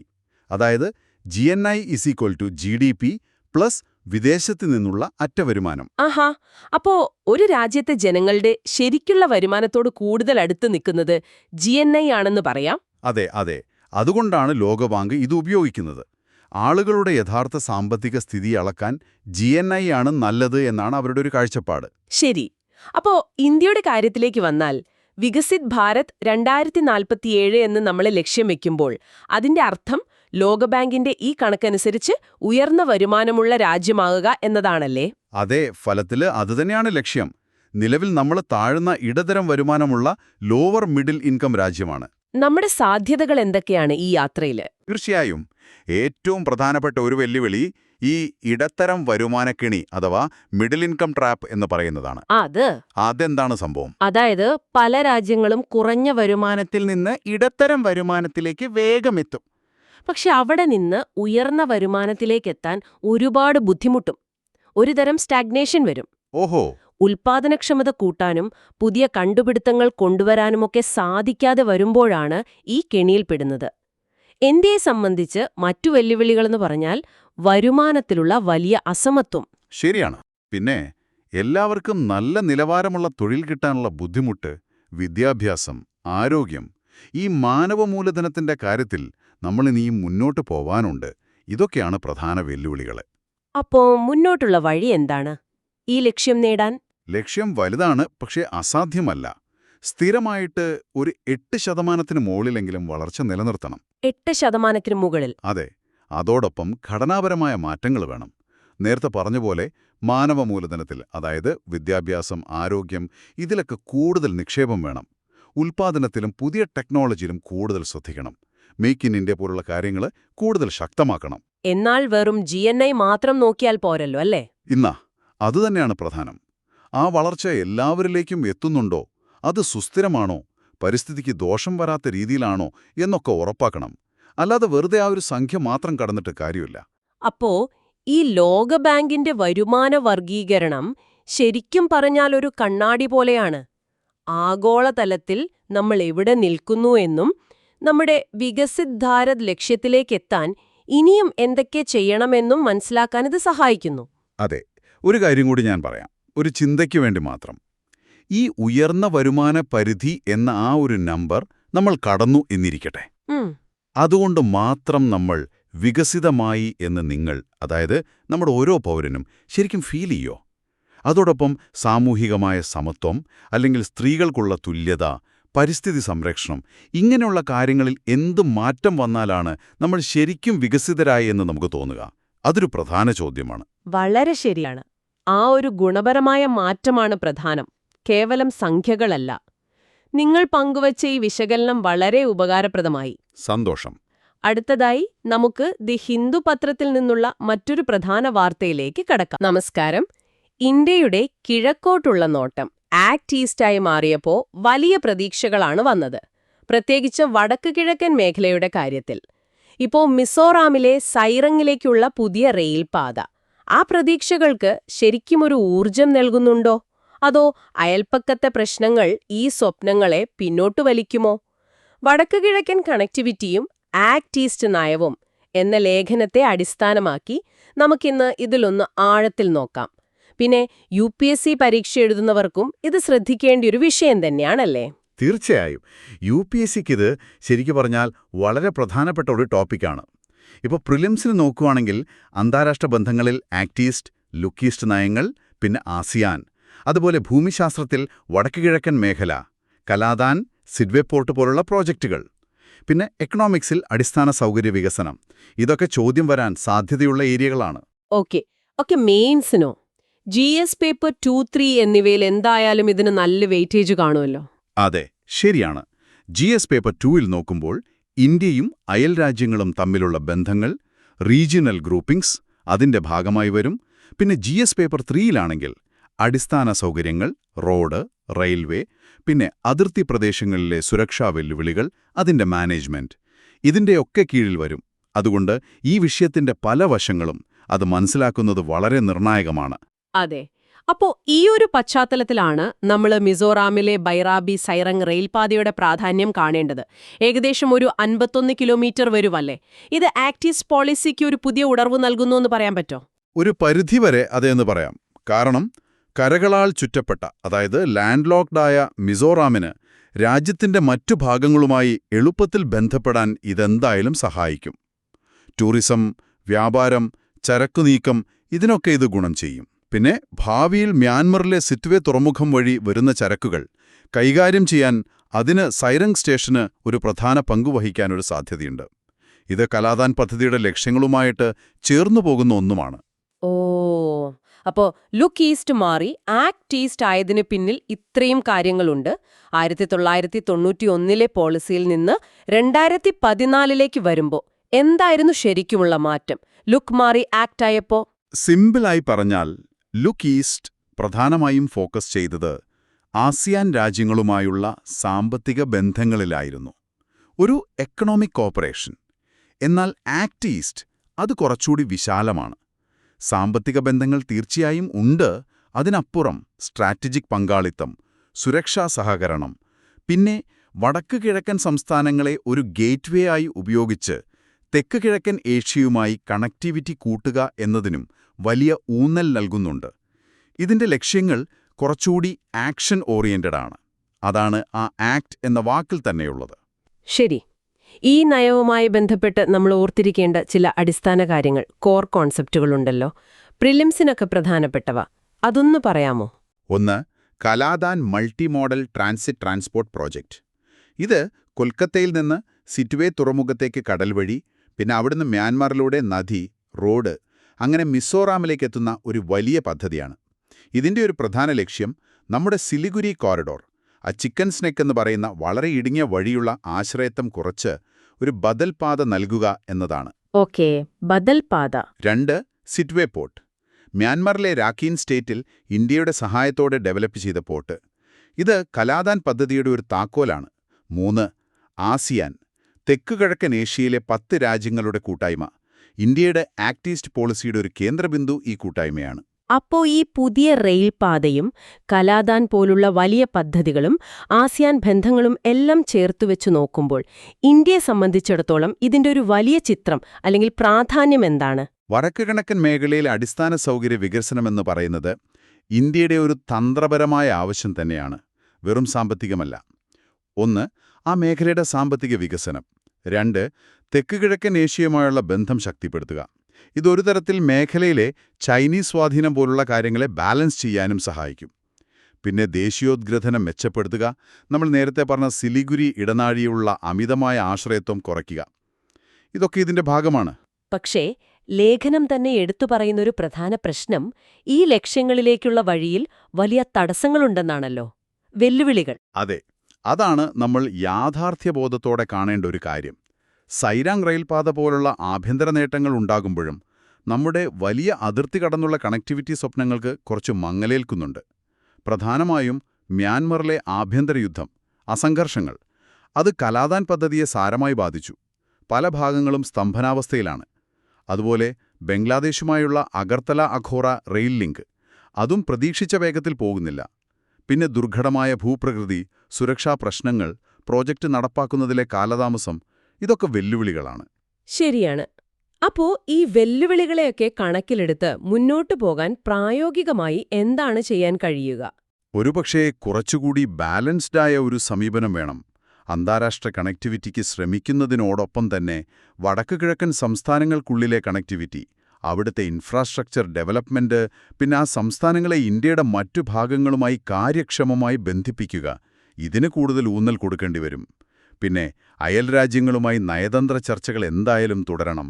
മ്യാൻമർ വഴിയുള്ള പാതകൾക്ക് തടസ്സമുണ്ടെങ്കിൽ തായ്ലൻഡുമായി ബന്ധിപ്പിക്കുന്ന ത്രിരാഷ്ട്ര ഹൈവേ പോലുള്ള ബദൽ മാർഗ്ഗങ്ങൾക്ക് കൂടുതൽ പ്രാധാന്യം നൽകുന്നതിനെക്കുറിച്ച് ആലോചിക്കണം. അപ്പൊ ചുരുക്കത്തില് ആക്ട് ഈസ്റ്റ് നയത്തിന്റെ വലിയ ലക്ഷ്യങ്ങൾ ഒരു വശത്ത്, സൈരംഗ് റെയിൽപാത പോലുള്ള ചില പ്രായോഗിക മുന്നേറ്റങ്ങൾ മറുവശത്ത്. പക്ഷേ അയൽ രാജ്യങ്ങളിലെ സ്ഥിരതയില്ലാത്ത സാഹചര്യങ്ങൾ ഉയർത്തുന്ന വലിയ വെല്ലുവിളികളും തടസ്സങ്ങളുമുണ്ട്. പ്രതീക്ഷയും ആശങ്കയും ഒരുപോലെ നിൽക്കുന്നു. അതെ, അവിടെ ഒരു പ്രധാന ചോദ്യം വരുന്നുണ്ട്. നിങ്ങൾ ശ്രദ്ധിക്കേണ്ട ഒരു കാര്യം ഇതാണ്. ഈ നയത്തിന്റെ ഭാവി അല്ലെങ്കിൽ വിജയമെന്നത് ഇന്ത്യയുടെ എഞ്ചിനീയറിംഗ് വൈദഗ്ധ്യത്തെ മാത്രം ആശ്രയിച്ചല്ല ഇരിക്കുന്നത്.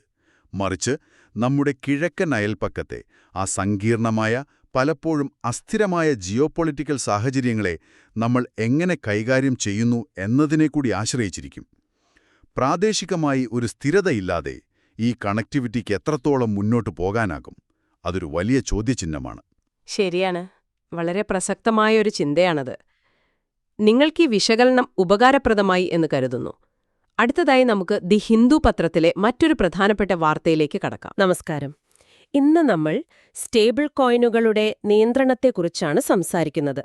അതെ, പ്രത്യേകിച്ച് ഹോങ്കോങ് ഈ അടുത്തായി കൊണ്ടുവന്ന പുതിയ നിയമങ്ങളെക്കുറിച്ച്.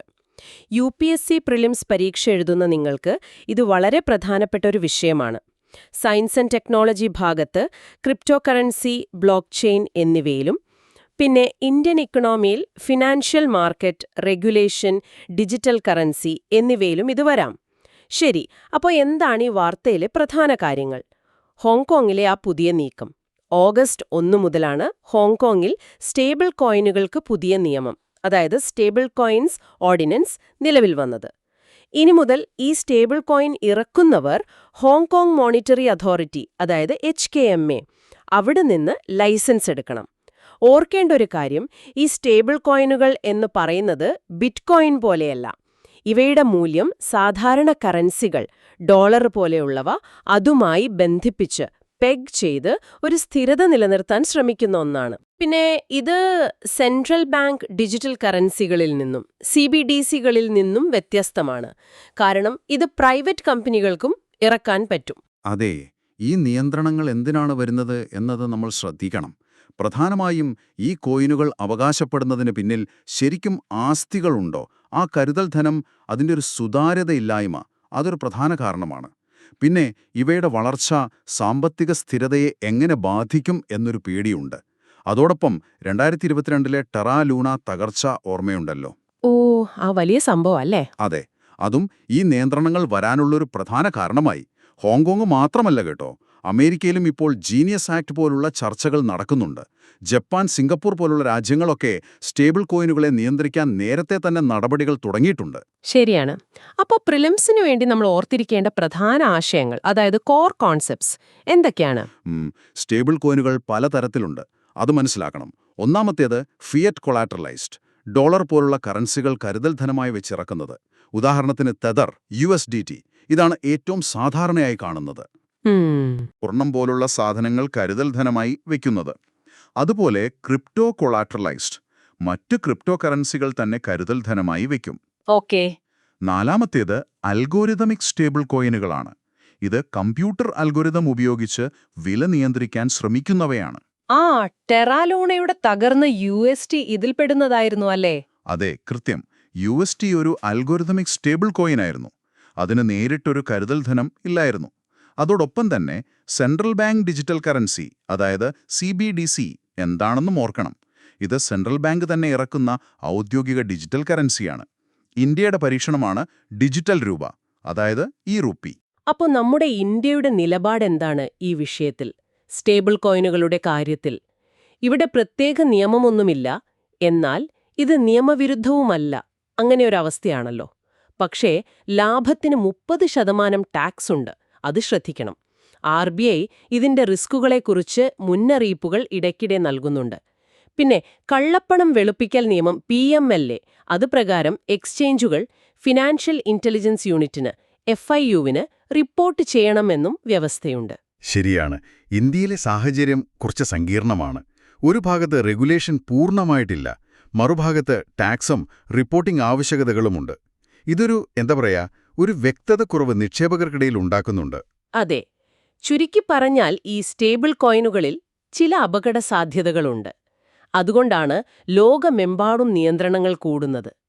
നിങ്ങൾ പരീക്ഷയ്ക്ക് തയ്യാറെടുക്കുമ്പോൾ ഈ സ്റ്റേബിൾ കോയിനുകൾ, മറ്റ് ക്രിപ്റ്റോകൾ, പിന്നെ CBDCകൾ, ഇവ തമ്മിലുള്ള വ്യത്യാസം എന്താണെന്ന് മനസ്സിലാക്കണം. തീർച്ചയായും.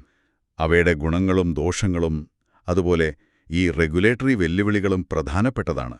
ഇതെല്ലാം കേൾക്കുമ്പോൾ ഒരു ചോദ്യം വരുന്നുണ്ട്. ഈ നിയന്ത്രണങ്ങൾ ഇങ്ങനെ കൂടുകയും ഡിജിറ്റൽ രൂപ പോലുള്ള CBDCകൾ വരികയും ചെയ്യുമ്പോൾ ഇന്ത്യയുടെ ഒരു സാമ്പത്തിക വ്യവസ്ഥയിൽ ടെതർ പോലുള്ള പ്രൈവറ്റ് സ്റ്റേബിൾ കോയിനുകൾക്ക് ദീർഘകാലത്തേക്ക് എന്തു ഭാവിയായിരിക്കുമുണ്ടാവുക? നിങ്ങൾ ചിന്തിച്ചിട്ടുണ്ടോ? അതൊരു പ്രധാനപ്പെട്ട ചോദ്യം തന്നെയാണ്. അതിനെക്കുറിച്ച് കൂടുതൽ ആലോചിക്കേണ്ടിയിരിക്കുന്നു. ശരി, നമുക്ക് അടുത്തതായി ദ ഹിന്ദു പത്രത്തിലെ മറ്റൊരു വാർത്തയിലേക്ക് കടക്കാം. നമസ്കാരം. ഇന്നിപ്പോൾ നമുക്ക് അരുണാചൽ പ്രദേശിലെ സിയാങ് അണക്കെട്ട് പദ്ധതി, ആ ഒരു വിഷയത്തിലേക്ക് കടക്കാം. സിയാങ് പ്രോജക്റ്റ് ഒരുപാട് ചർച്ച നടക്കുന്ന ഒന്നാണല്ലോ. അതെ, സിയാങ് പദ്ധതി ബ്രഹ്മപുത്രയുടെ ഭാവിയും തർക്കങ്ങളും എന്നൊരു ലേഖനം ശ്രദ്ധയിൽപ്പെട്ടിരുന്നു. അതിനെ ചുറ്റിപ്പറ്റിയാണ് നമ്മളിന്ന് സംസാരിക്കുന്നത്. പ്രത്യേകിച്ച് UPSC പരീക്ഷ എഴുതുന്ന നിങ്ങൾക്ക് ഈ വിഷയം അത്യാവശ്യം പ്രധാനപ്പെട്ടതാണ്. ശരിയാണ്. പ്രിലിംസിന് എവിടെയൊക്കെ ഇത് വരുമെന്ന് നോക്കിയാൽ, ഒന്ന് ഭൂമിശാസ്ത്രം ഉറപ്പായും. നദീവ്യവസ്ഥ, ബ്രഹ്മപുത്ര, ഡാമുകൾ. അതെ, പിന്നെ ഈ അതിർത്തി കടന്നൊഴുകുന്ന നദികളുടെ പ്രശ്നങ്ങളുണ്ടല്ലോ, അതും. പിന്നെ പരിസ്ഥിതി, ജലവൈദ്യുത പദ്ധതികൾ, അതിന്റെ ഇമ്പാക്റ്റ്, സാമൂഹികവും പാരിസ്ഥിതികവുമായ പ്രശ്നങ്ങൾ. തീർച്ചയായും. പിന്നെ ഇന്റർനാഷണൽ റിലേഷൻസ്, ഇന്ത്യ-ചൈന ബന്ധത്തിൽ ഇതൊരു പ്രധാന വിഷയമാണ്, ഈ ജലതർക്കങ്ങൾ. അതുപോലെ സോഷ്യൽ ഇഷ്യൂസ്, ആദിവാസി അവകാശങ്ങൾ, കുടിയൊഴിപ്പിക്കൽ. അപ്പോ വിശദമായിട്ട് നോക്കിയാലോ? നോക്കാം. ശരി. അപ്പൊ എന്താണ് ഈ വാർത്തയുടെ കാതൽ? അരുണാചൽ പ്രദേശിലെ സിയാങ് നദിയിൽ ഒരു വലിയ പ്രോജക്റ്റ് വരുന്നു. 11,500 മെഗാവാട്ട്. ഭീമൻ പദ്ധതിയാണ്. Siang upper multipurpose project, SUMP. ഇതിനെതിരെ അവിടുത്തെ കർഷകരും ആക്ടിവിസ്റ്റുകളും വലിയ പ്രതിഷേധത്തിലാണ്. അപ്പൊ ഇതാണ് ചോദ്യം, ഇത് നല്ലതിനാണോ അതോ ദോഷത്തിനോ? ഇതിലൊരു പ്രധാന വാദം എന്താന്ന് വെച്ചാൽ, ഉം. ഈ ചൈന ടിബറ്റിൽ യാർലുങ് സാങ്പോയിൽ ഒരു ഡാം പണിയുന്നുണ്ടല്ലോ, മെഡോക് ഡാം. അതെ. അതിനെ എന്താ പറയാ, ഒരു പ്രതിരോധം എന്ന നിലയ്ക്കാണ് ഈ സിയാങ് പദ്ധതി വരുന്നത് എന്നാണ് ഗവൺമെന്റ് പറയുന്നത്. താഴേക്കുള്ള വെള്ളത്തിൽ നമുക്കും അവകാശം വേണമല്ലോ. ഓഹോ. ഓർക്കണം, ഈ യാർലുങ് സാങ്പോ തന്നെയാണ് താഴോട്ട് വരുമ്പോ അരുണാചലിൽ സിയാങ് ആവുന്നത്. പിന്നെ ആസാമിൽ ബ്രഹ്മപുത്ര, ബംഗ്ലാദേശിലെ ജമുന, അങ്ങനെയല്ലേ? അതെ, അതേ നദി തന്നെ. പക്ഷേ മറ്റേ ഭാഗത്ത് നോക്കുമ്പോ ഈ പ്രതിഷേധിക്കുന്നവർ പറയുന്ന കാര്യങ്ങളും നമ്മൾ കേൾക്കണം. ഏകദേശം 27 ഗ്രാമങ്ങൾ മുഴുവനായിട്ടും വെള്ളത്തിനടിയിലാവുന്നാണ് പറയുന്നത്. 1.5 ലക്ഷത്തിലധികം പേര്, അതും ആദിഗോത്രത്തിൽപ്പെട്ടവർ. അവരെ മാറ്റിപ്പാർപ്പിക്കേണ്ടി വരും. അതൊരു വലിയ സംഖ്യയാണ്. വലിയൊരു സാമൂഹിക ആഘാതമുണ്ടാവും. അതുപോലെ വനഭൂമി, കൃഷിയിടം, ഇതൊക്കെ ഒരുപാട് നഷ്ടപ്പെടും. ശരിയാണ്. അപ്പോ ആക്ടിവിസ്റ്റുകൾ ചോദിക്കുന്നത്, ചൈന അവിടെ ഡാം കെട്ടുന്നു എന്ന പേടിയുണ്ടാക്കുന്നതിനു പകരം അവരുമായി സംസാരിച്ചൊരു ധാരണയിലെത്താൻ നോക്കുകയല്ലേ വേണ്ടത് എന്നാണ്. അതൊരു പ്രധാന പോയിന്റാണ്. നയതന്ത്ര ചർച്ചകൾക്ക് എപ്പോഴും സാധ്യതയുണ്ടല്ലോ. ഈയൊരു വലിയ വില കൊടുക്കാൻ നമ്മൾ തയ്യാറാണോ എന്നതാണ് ചോദ്യം. തീർച്ചയായും. ഇതിനെ ഒരു വലിയ ചിത്രത്തിൽ വെച്ച് നോക്കിയാല്, ചൈന നദിയുടെ മുകൾ ഭാഗത്താണ്, അപ്പർ റൈപ്പേറിയൻ എന്ന് പറയും. ഇന്ത്യയും ബംഗ്ലാദേശും താഴെയാണ്, ലോവർ റൈപ്പേറിയൻ സ്റ്റേറ്റ്സ്. അപ്പോൾ സ്വാഭാവികമായും നിയന്ത്രണം കൂടുതൽ ചൈനയ്ക്കാണ്. ശരിയാണ്. അപ്പോൾ ഇന്ത്യയുടെ പേടി എന്തൊക്കെയാ? ചൈന വെള്ളം വഴിതിരിച്ചു വിട്ടാൽ നമുക്ക് കിട്ടുന്ന വെള്ളം കുറയുമോ? അതൊന്ന്. പിന്നെ ഡാമിൽ നിന്ന് പെട്ടെന്ന് മുന്നറിയിപ്പില്ലാതെ വെള്ളം തുറന്നുവിട്ടാൽ താഴെ, പ്രത്യേകിച്ച് ആസാമിൽ, വെള്ളപ്പൊക്കം ഉണ്ടാവുമോ? ഓഹോ. മറ്റൊന്ന്, ഈ ഡാമുകൾ നദിയിലെ എക്കൽ അടിഞ്ഞുകൂടുന്നത് തടയും. എക്കൽ മണ്ണ്. അതെ, ഈ എക്കലാണ് ബ്രഹ്മപുത്രയുടെ തീരങ്ങളെ ഫലഭൂയിഷ്ടമാക്കുന്നത്. ആസാമിൽ കൃഷിക്കൊക്കെ അതാണ് പ്രധാനം. അപ്പോൾ ഡാം വന്നാൽ എക്കൽ കുറയും. കാലക്രമേണ മണ്ണിന്റെ ഗുണം കുറയില്ലേ? കൃഷിയെ ബാധിക്കില്ലേ? അത് ഗുരുതരമായ പ്രശ്നമാവുമല്ലോ. ആവും. ഇതിലൊക്കെ ഏറ്റവും പ്രധാനം, ഇന്ത്യയും ചൈനയും തമ്മിൽ ഈ നദിയിലെ വെള്ളം പങ്കുവെക്കുന്നതിനെ പറ്റിയൊരു ഒഫീഷ്യൽ എഗ്രിമെന്റ്, ഒരു കരാർ, അതിപ്പോ ഇല്ല അല്ലേ? ഇല്ല. അതാണ് പ്രധാന വെല്ലുവിളി. ഒരു കരാറുമില്ല. ഒരു MOU ഉണ്ടെന്ന് കേട്ടു, ഹൈഡ്രോളജിക്കൽ ഡാറ്റ, അതായത് വെള്ളത്തിന്റെ അളവ് സംബന്ധിച്ച വിവരം കൈമാറാൻ. അത് മാത്രോ? അതെ, മൺസൂൺ കാലത്ത് ആ ഡേറ്റ കൈമാറാൻ മാത്രം ഒരു ധാരണയുണ്ട്. അതല്ലാതെ വെള്ളം പങ്കുവെക്കുന്നതിനെപ്പറ്റി ഒന്നുമില്ല. അപ്പോ കരാറില്ലാതെ എങ്ങനെയാണ് ഇത്രയും പ്രധാനപ്പെട്ട ഒരു കാര്യത്തിൽ മുന്നോട്ടു പോവുക? അത് വലിയ ചോദ്യമാണ്. ഇനിയിപ്പോ ഈ പദ്ധതി നേരിട്ട് ബാധിക്കുന്ന ആദിഗോത്രത്തെക്കുറിച്ച് നമ്മൾ പറഞ്ഞു. അതെ, ആദി ട്രൈബ്. അവർ അരുണാചലിലെ ഒരു പ്രധാനപ്പെട്ട തദ്ദേശീയ വിഭാഗമാണ്. ഈ സിയാങ് താഴ്വരയാണ് അവരുടെ പ്രധാന വാസസ്ഥലം, അവരുടെ പരമ്പരാഗത ഭൂമി. ഈ സിയാങ് നദി അവരുടെ സംസ്കാരവുമായി അത്രയധികം ബന്ധപ്പെട്ട് കിടക്കുന്ന ഒന്നാണ്. പല ആചാരങ്ങളും ഈ നദിയെ ആശ്രയിച്ചാണ്. അപ്പോൾ ഈ ഡാം വരുന്നത് വെറുമൊരു ഭൂമിനഷ്ടം മാത്രമല്ല, അവരുടെ ജീവിത രീതിയെ, സംസ്കാരത്തെ തന്നെ ബാധിക്കും. അതെ, സാംസ്കാരികമായ അടിത്തറയെ തന്നെ ഇത് ബാധിക്കും. ഇത്തരം വലിയ പദ്ധതികൾ വരുമ്പോൾ എപ്പോഴും ഈ ചോദ്യം വരും, വികസനം ആർക്കു വേണ്ടിയാണ് എന്നുള്ളൊരു ചോദ്യം. ശരിയാണ്. പിന്നെ ഈ ഹിമാലയൻ മേഖലയിലെ ജലവേദിത പദ്ധതികളെക്കുറിച്ച് പറയുമ്പോൾ സാധ്യതകളുണ്ട് ഇല്ലെന്നല്ല, ഇന്ത്യക്ക് ഊർജം വേണം. ഭൂകമ്പ സാധ്യതയും കൂടുതലാണ്. അതും പ്രശ്നമാണ്. അപ്പോ അവിടെ വലിയ ഡാമുകൾ പണിയുന്നത് അതെപ്പോഴും വിവാദമാവും. പാരിസ്ഥിതികമായും സാമൂഹികമായും ഒരുപാട് വെല്ലുവിളികളുണ്ട്. ശരി. അപ്പൊ നമ്മൾ ഈ ചർച്ച ചെയ്ത കാര്യങ്ങളിൽ നിന്ന് UPSC പ്രിലിംസിനു വേണ്ടി ഓർത്തിരിക്കേണ്ട കുറച്ച് പ്രധാന പോയിന്റ്സ് നമുക്കൊന്ന് ചുരുക്കി പറയാം. നല്ലതാണ്. Core concepts. 1. ബ്രഹ്മപുത്ര നദീതട വ്യവസ്ഥ. അതിന്റെ ഉത്ഭവം ഓർക്കണം. ടിബറ്റിലെ ചെമയോങ്തുങ് ഗ്ലേസിയർ, അവിടുത്തെ പേര് യാർലുങ് സാങ്പോ. പിന്നെ അരുണാചലിലെത്തുമ്പോൾ സിയാങ് അല്ലെങ്കിൽ ദിഹാങ് എന്ന പേര്. ആസാമിൽ പ്രധാന പോഷകനദികളായ ദിബാംഗും ലോഹിത്തും ചേർന്ന ശേഷം ബ്രഹ്മപുത്ര എന്ന പേരാവുന്നു. ബംഗ്ലാദേശിൽ ജമുന. ഈ പേരുകൾ പ്രധാനം. ശരി. 2. അതിർത്തി കടന്നൊഴുകുന്ന നദികളിലെ പ്രശ്നങ്ങൾ. അപ്പർ റിപ്പേറിയൻ, ലോവർ റിപ്പേറിയൻ സ്റ്റേറ്റ് എന്ന ആശയം. അതെ. ചൈന മുകളിലും ഇന്ത്യയും ബംഗ്ലാദേശും താഴെയും. താഴെയുള്ള രാജ്യങ്ങളുടെ ആശങ്കകൾ: വെള്ളം തിരിച്ചുവിടുന്നത്, വെള്ളപ്പൊക്കം, എക്കൽ കുറയുന്നത്, പിന്നെ ഇന്ത്യ-ചൈന കരാറിന്റെ അഭാവം. അതും ഓർത്തിരിക്കണം. 3. ആദിഗോത്രം, അരുണാചൽ പ്രദേശ്, സിയാങ് താഴ്വര. ഈ പദ്ധതി അവരെ എങ്ങനെ ബാധിക്കുന്നുവെന്നത്. സാമൂഹിക സാംസ്കാരിക ആഘാതം. 4. ഹിമാലയത്തിലെ ജലവൈദ്യുത പദ്ധതികൾ, അതിന്റെ സാധ്യതകളും അതോടൊപ്പം പാരിസ്ഥിതിക വെല്ലുവിളികളും ഭൂകമ്പ സാധ്യതയും. ഈ 4 കാര്യങ്ങൾ പ്രധാനമാണ്. അപ്പോ ചുരുക്കത്തിൽ ഈ സിയാങ് പദ്ധതിയുടെ ഭാവി എന്താവുമെന്ന് പറയാൻ പറ്റില്ല. ഊർജാവശ്യം ഒരു വശത്ത്, പരിസ്ഥിതിയും അവിടുത്തെ ജനങ്ങളുടെ ജീവിതവും മറുവശത്ത്. ഒരു വലിയ സംഘർഷം അവിടെയുണ്ട്.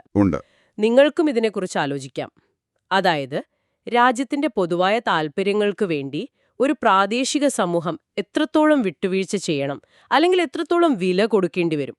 അതൊരു വലിയ ചോദ്യമാണ്. ചിന്തിക്കേണ്ട വിഷയം തന്നെയാണ്. ശരി. അപ്പോ ഈ വിഷയം നമുക്ക് തൽക്കാലം ഇവിടെ നിർത്താം. ഇനി ദ ഹിന്ദു പത്രത്തിലെ തന്നെ മറ്റൊരു പ്രധാന വാർത്തയിലേക്ക് പോകാം. ഓക്കെ. നമസ്കാരം. ഇന്ന് നമ്മൾ വിശദമായി നോക്കാൻ പോകുന്നത് ബയോ ഫോർട്ടിഫൈഡ് ഉരുളക്കിഴങ്ങുകളെക്കുറിച്ചും പിന്നെ ആഗ്രയിൽ വരാനിരിക്കുന്ന ആ പുതിയ CIP കേന്ദ്രത്തെക്കുറിച്ചുമൊക്കെയാണ്. നമുക്ക് ഇതുമായി ബന്ധപ്പെട്ട കുറച്ച് ലേഖനങ്ങളും വിവരങ്ങളും കിട്ടിയിട്ടുണ്ട്. അപ്പോൾ അതിലെ പ്രധാനപ്പെട്ട കാര്യങ്ങൾ എന്തൊക്കെയാണെന്ന് ഒന്ന് നോക്കാം, അല്ലേ? പിന്നെ ഈ വിഷയത്തിന് UPSC പരീക്ഷയുമായിട്ട്, പ്രത്യേകിച്ച് പ്രിലിംസിന് എന്തെങ്കിലും ബന്ധമുണ്ടോ? ഏതൊക്കെ ഏരിയയാണ് ശ്രദ്ധിക്കേണ്ടത്? തീർച്ചയായും. ഇത് UPSC പ്രിലിംസിന് വളരെ പ്രധാനപ്പെട്ട ഒരു ടോപ്പിക്ക് തന്നെയാണ്. ഇപ്പോൾ നോക്കുകയാണെങ്കിൽ സയൻസ് ആൻഡ് ടെക്നോളജിയിലെ അതിൽ ബയോടെക്നോളജി ഭാഗത്ത് വരുന്ന ബയോ ഫോർട്ടിഫിക്കേഷൻ, പിന്നെ അഗ്രികൾച്ചറിൽ വിളകൾ, ICAR പോലെയുള്ള സ്ഥാപനങ്ങൾ, വിത്ത് സാങ്കേതിക വിദ്യ, അതൊക്കെ.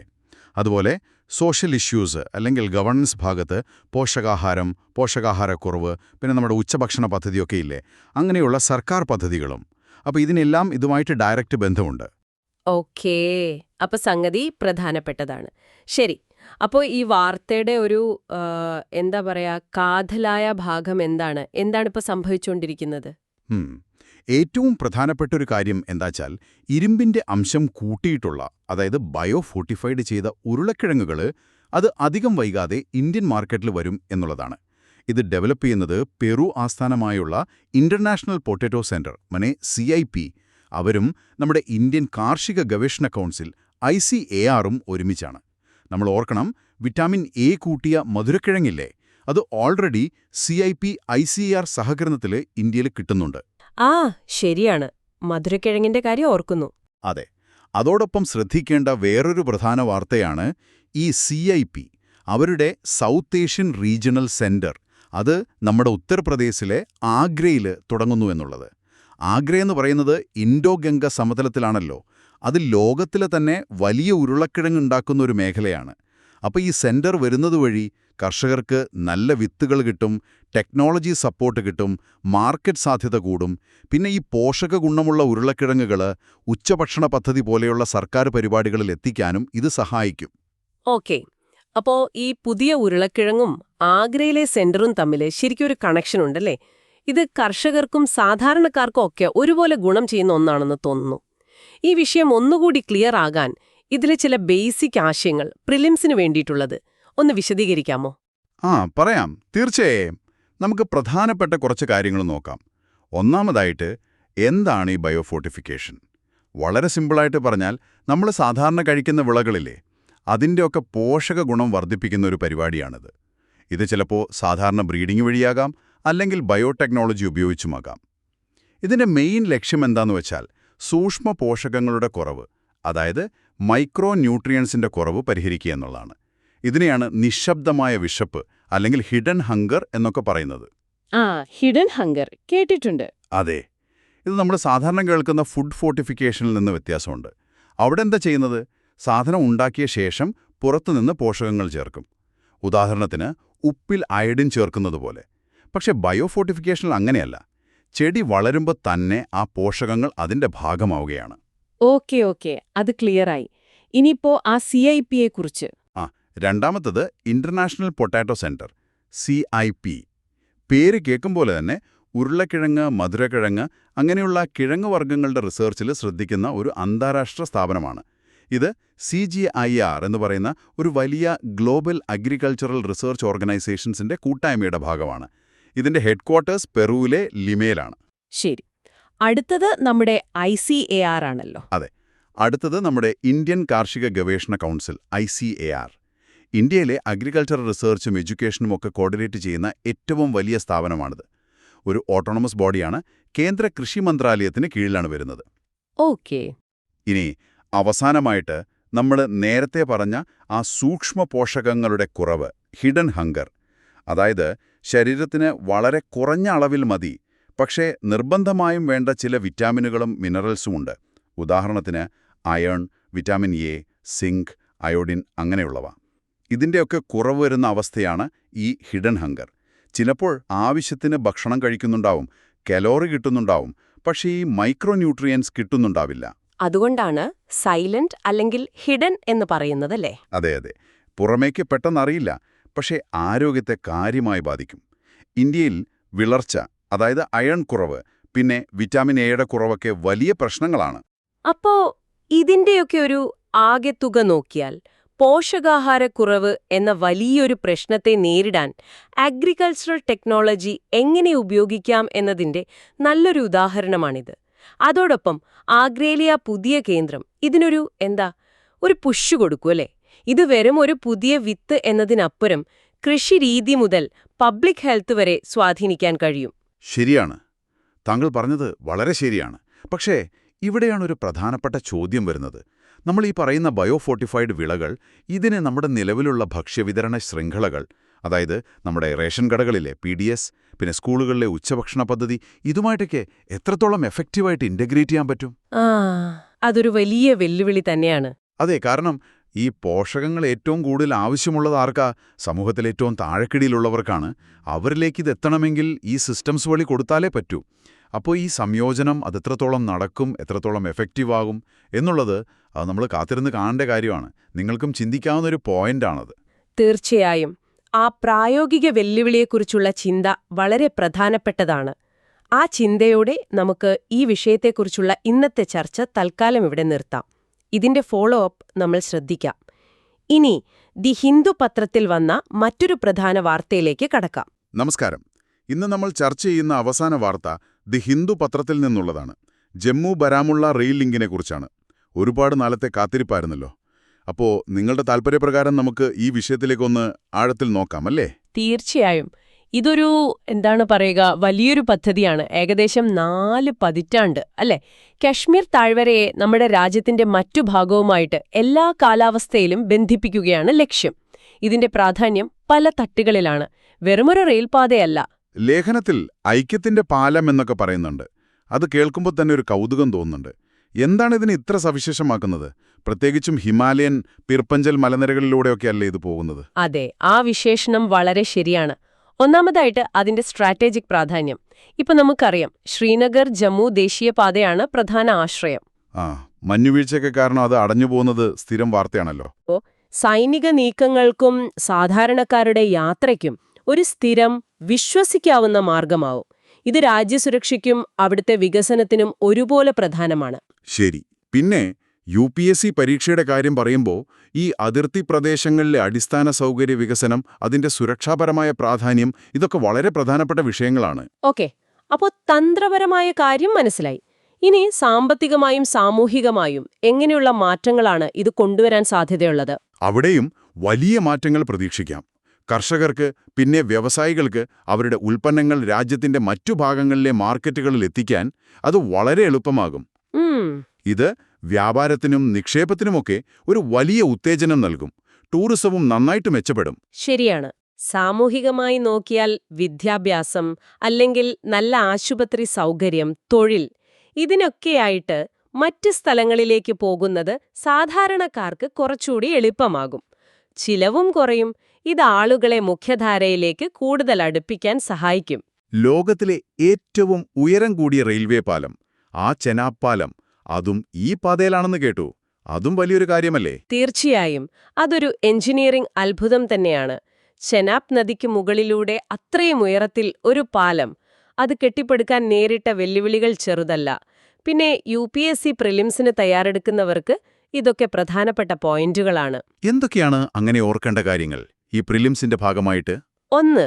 ഈ USBRL പദ്ധതിയുടെ പൂർണ്ണരൂപം ലക്ഷ്യം, അതായത് കശ്മീർ താഴ്വരയെ ഇന്ത്യൻ റെയിൽവേ ശൃംഖലയുമായി ബന്ധിപ്പിക്കുന്നത്. പിന്നെ ചെനാബ് റെയിൽവേ പാലം, ലോകത്തിലെ ഏറ്റവും ഉയരം കൂടിയത്. അതുപോലെ പീർ പഞ്ചൽ റേഞ്ച് പോലെയുള്ള ഭൂമിശാസ്ത്രപരമായ കാര്യങ്ങൾ. പിന്നെ സംഘർഷ മേഖലകളിൽ അടിസ്ഥാന സൗകര്യ വികസനം നടത്തുന്നതിന്റെ തന്ത്രപരമായ പ്രാധാന്യം. ഓക്കെ, അപ്പം മെയിൻസ് പരീക്ഷയുടെ കാഴ്ചപ്പാടിലേക്ക് വന്നാലോ, അവിടെ ഇത് എങ്ങനെയാണ് പ്രസക്തമാവുന്നത്? കേവലം ഒരു ഇൻഫ്രാസ്ട്രക്ചർ പ്രോജക്റ്റ് എന്നതിലുപരി. തീർച്ചയായും മെയിൻസിൽ ഇത് പല രീതിയിൽ വരും. ഒന്നാമതായി, ഇതൊരു ദേശീയ സംയോജനത്തിനുള്ള ഒരു ടൂളാണ്. അതായത് പതിറ്റാണ്ടുകളായി ഒരുതരം ഒറ്റപ്പെടൽ അനുഭവിച്ചൊരു പ്രദേശത്തെ രാജ്യത്തോട് ചേർത്ത് നിർത്താനുള്ള ശ്രമം. വികസനം ഒരു പരിഹാരം എന്നൊരു സമീപനമുണ്ടല്ലോ, അതിന്റെ നല്ലൊരു ഉദാഹരണമാണ്. ശരിയാണ്, GS3-യിലൊക്കെ കണക്ട് ചെയ്യാൻ പറ്റും. അതെ, GS പേപ്പർ 3-യിൽ ഇൻഫ്രാസ്ട്രക്ചർ, പിന്നെ അതിർത്തിയിലെ സുരക്ഷാ വെല്ലുവിളികൾ, വികസനവും തീവ്രവാദവും തമ്മിലുള്ള ബന്ധം, അവിടെയൊക്കെ ഈ പ്രോജക്റ്റിനെക്കുറിച്ച് എഴുതാം. അതുപോലെ GS പേപ്പർ 2-യിൽ സർക്കാർ നയങ്ങൾ, GS പേപ്പർ 1-ൽ ഭൂമിശാസ്ത്രപരമായ കാര്യങ്ങൾ, അവിടെയും ഇത് വരും. നേട്ടങ്ങൾ ഒരുപാടുണ്ടെന്ന് മനസ്സിലായി. എന്നാൽ ഇനി വെല്ലുവിളികളുടെ കാര്യം നോക്കിയാലോ? ഇത്രയും വലിയൊരു പദ്ധതി, അതും ഹിമാലയം പോലെ സെൻസിറ്റീവായൊരു മേഖലയിൽ, പ്രശ്നങ്ങളില്ലേ? വെല്ലുവിളികൾ തീർച്ചയായും ഉണ്ട്, ഒഴിവാക്കാനാവില്ല. 1. പാരിസ്ഥിതികമായ ആഘാതം. അത്രയും വലിയ നിർമ്മാണ പ്രവർത്തനങ്ങൾ നടക്കുമ്പോൾ അതുണ്ടാവാം. അത് ശ്രദ്ധയോടെ കൈകാര്യം ചെയ്യണം. 2. സുരക്ഷാ ഭീഷണികൾ. തീവ്രവാദ ഭീഷണി നിലനിൽക്കുന്ന സ്ഥലമാണ്. ഈ റെയിൽവേ ലൈൻ തന്നെ ഒരു ടാർഗറ്റ് ആവാം. 3. പിന്നെ ഈ പ്രോജക്റ്റ് പൂർത്തിയാക്കാൻ ഒരുപാട് സമയമെടുത്തു, ചെലവും കൂടി. അതും ഒരു വെല്ലുവിളിയാണ്. ശരിയാണ്. അപ്പോ ഈ ഐക്യത്തിന്റെ പാലം ശരിക്കും വിജയിക്കണമെങ്കിൽ ഇനി എന്തൊക്കെയാണ് ചെയ്യേണ്ടത്? ലേഖനത്തിൽ എന്തെങ്കിലും സൂചനയുണ്ടോ അതിനെപ്പറ്റി? ഉണ്ട്. അതൊരു പ്രധാനപ്പെട്ട പോയിന്റാണ് ലേഖനം അവസാനം പറയുന്നത്. ഈ റെയിൽ പാത എന്ന് പറയുന്നത് സംയോജനത്തിന്റെ ഹാർഡ്വെയർ ആണ്. ഓക്കെ. ഇനി വേണ്ടത് അതിന്റെ സോഫ്റ്റ്വെയർ പ്രവർത്തനങ്ങളാണ്. എന്നുവെച്ചാൽ ഈ സ്റ്റേഷനുകൾ വെറും സ്റ്റോപ്പുകളായി മാറരുത്. അതിനു ചുറ്റും സാമ്പത്തിക പ്രവർത്തനങ്ങൾ വളരണം. പ്രാദേശിക സംരംഭകർക്ക്, പ്രത്യേകിച്ച് സ്ത്രീകൾ, കരകൗശല വിദഗ്ധർ, ഇവർക്കൊക്കെ ഇതിന്റെ ഗുണം കിട്ടണം. സ്റ്റേഷനുകളിൽ നിന്ന് ഗ്രാമങ്ങളിലേക്ക് നല്ല റോഡ് കണക്ടിവിറ്റി വേണം. പിന്നെ സുസ്ഥിരമായ ടൂറിസം വികസിപ്പിക്കണം. ഏറ്റവും പ്രധാനമായിട്ട് ജനങ്ങൾക്കിടയിൽ ഒരു വിശ്വാസം വളർത്തുക. അവർക്ക് ശരിക്കുള്ള സാമ്പത്തിക അവസരങ്ങൾ ഇതിലൂടെ ലഭിക്കുന്നു എന്ന് ഉറപ്പാക്കുക. അതാണ് ഇനി പ്രധാനം. വളരെ വ്യക്തമായി പറഞ്ഞു. ഒരു റെയിൽപാത എന്നതിനൊപ്പം അതിന്റെ പിന്നിലെ വലിയ ലക്ഷ്യങ്ങളും ഇനി മുന്നോട്ട് ശ്രദ്ധിക്കേണ്ട കാര്യങ്ങളും മനസ്സിലാക്കാൻ ഈ സംഭാഷണം ഒരുപാട് സഹായിച്ചു. ഇന്നത്തെ ഈ ചർച്ച നിങ്ങൾക്ക് വ്യക്തമായി മനസ്സിലായെന്ന് കരുതുന്നു. ഈ വിഷയങ്ങൾ ഇന്നു തന്നെ ഒന്നുകൂടി വായിച്ചു നോക്കുന്നത് ഓർമ്മയിൽ നിൽക്കാൻ തീർച്ചയായും സഹായിക്കും. അപ്പോ നാളത്തെ വിശകലനത്തിൽ പുതിയ വിഷയങ്ങളുമായി കാണാം. എല്ലാവർക്കും ആശംസകൾ.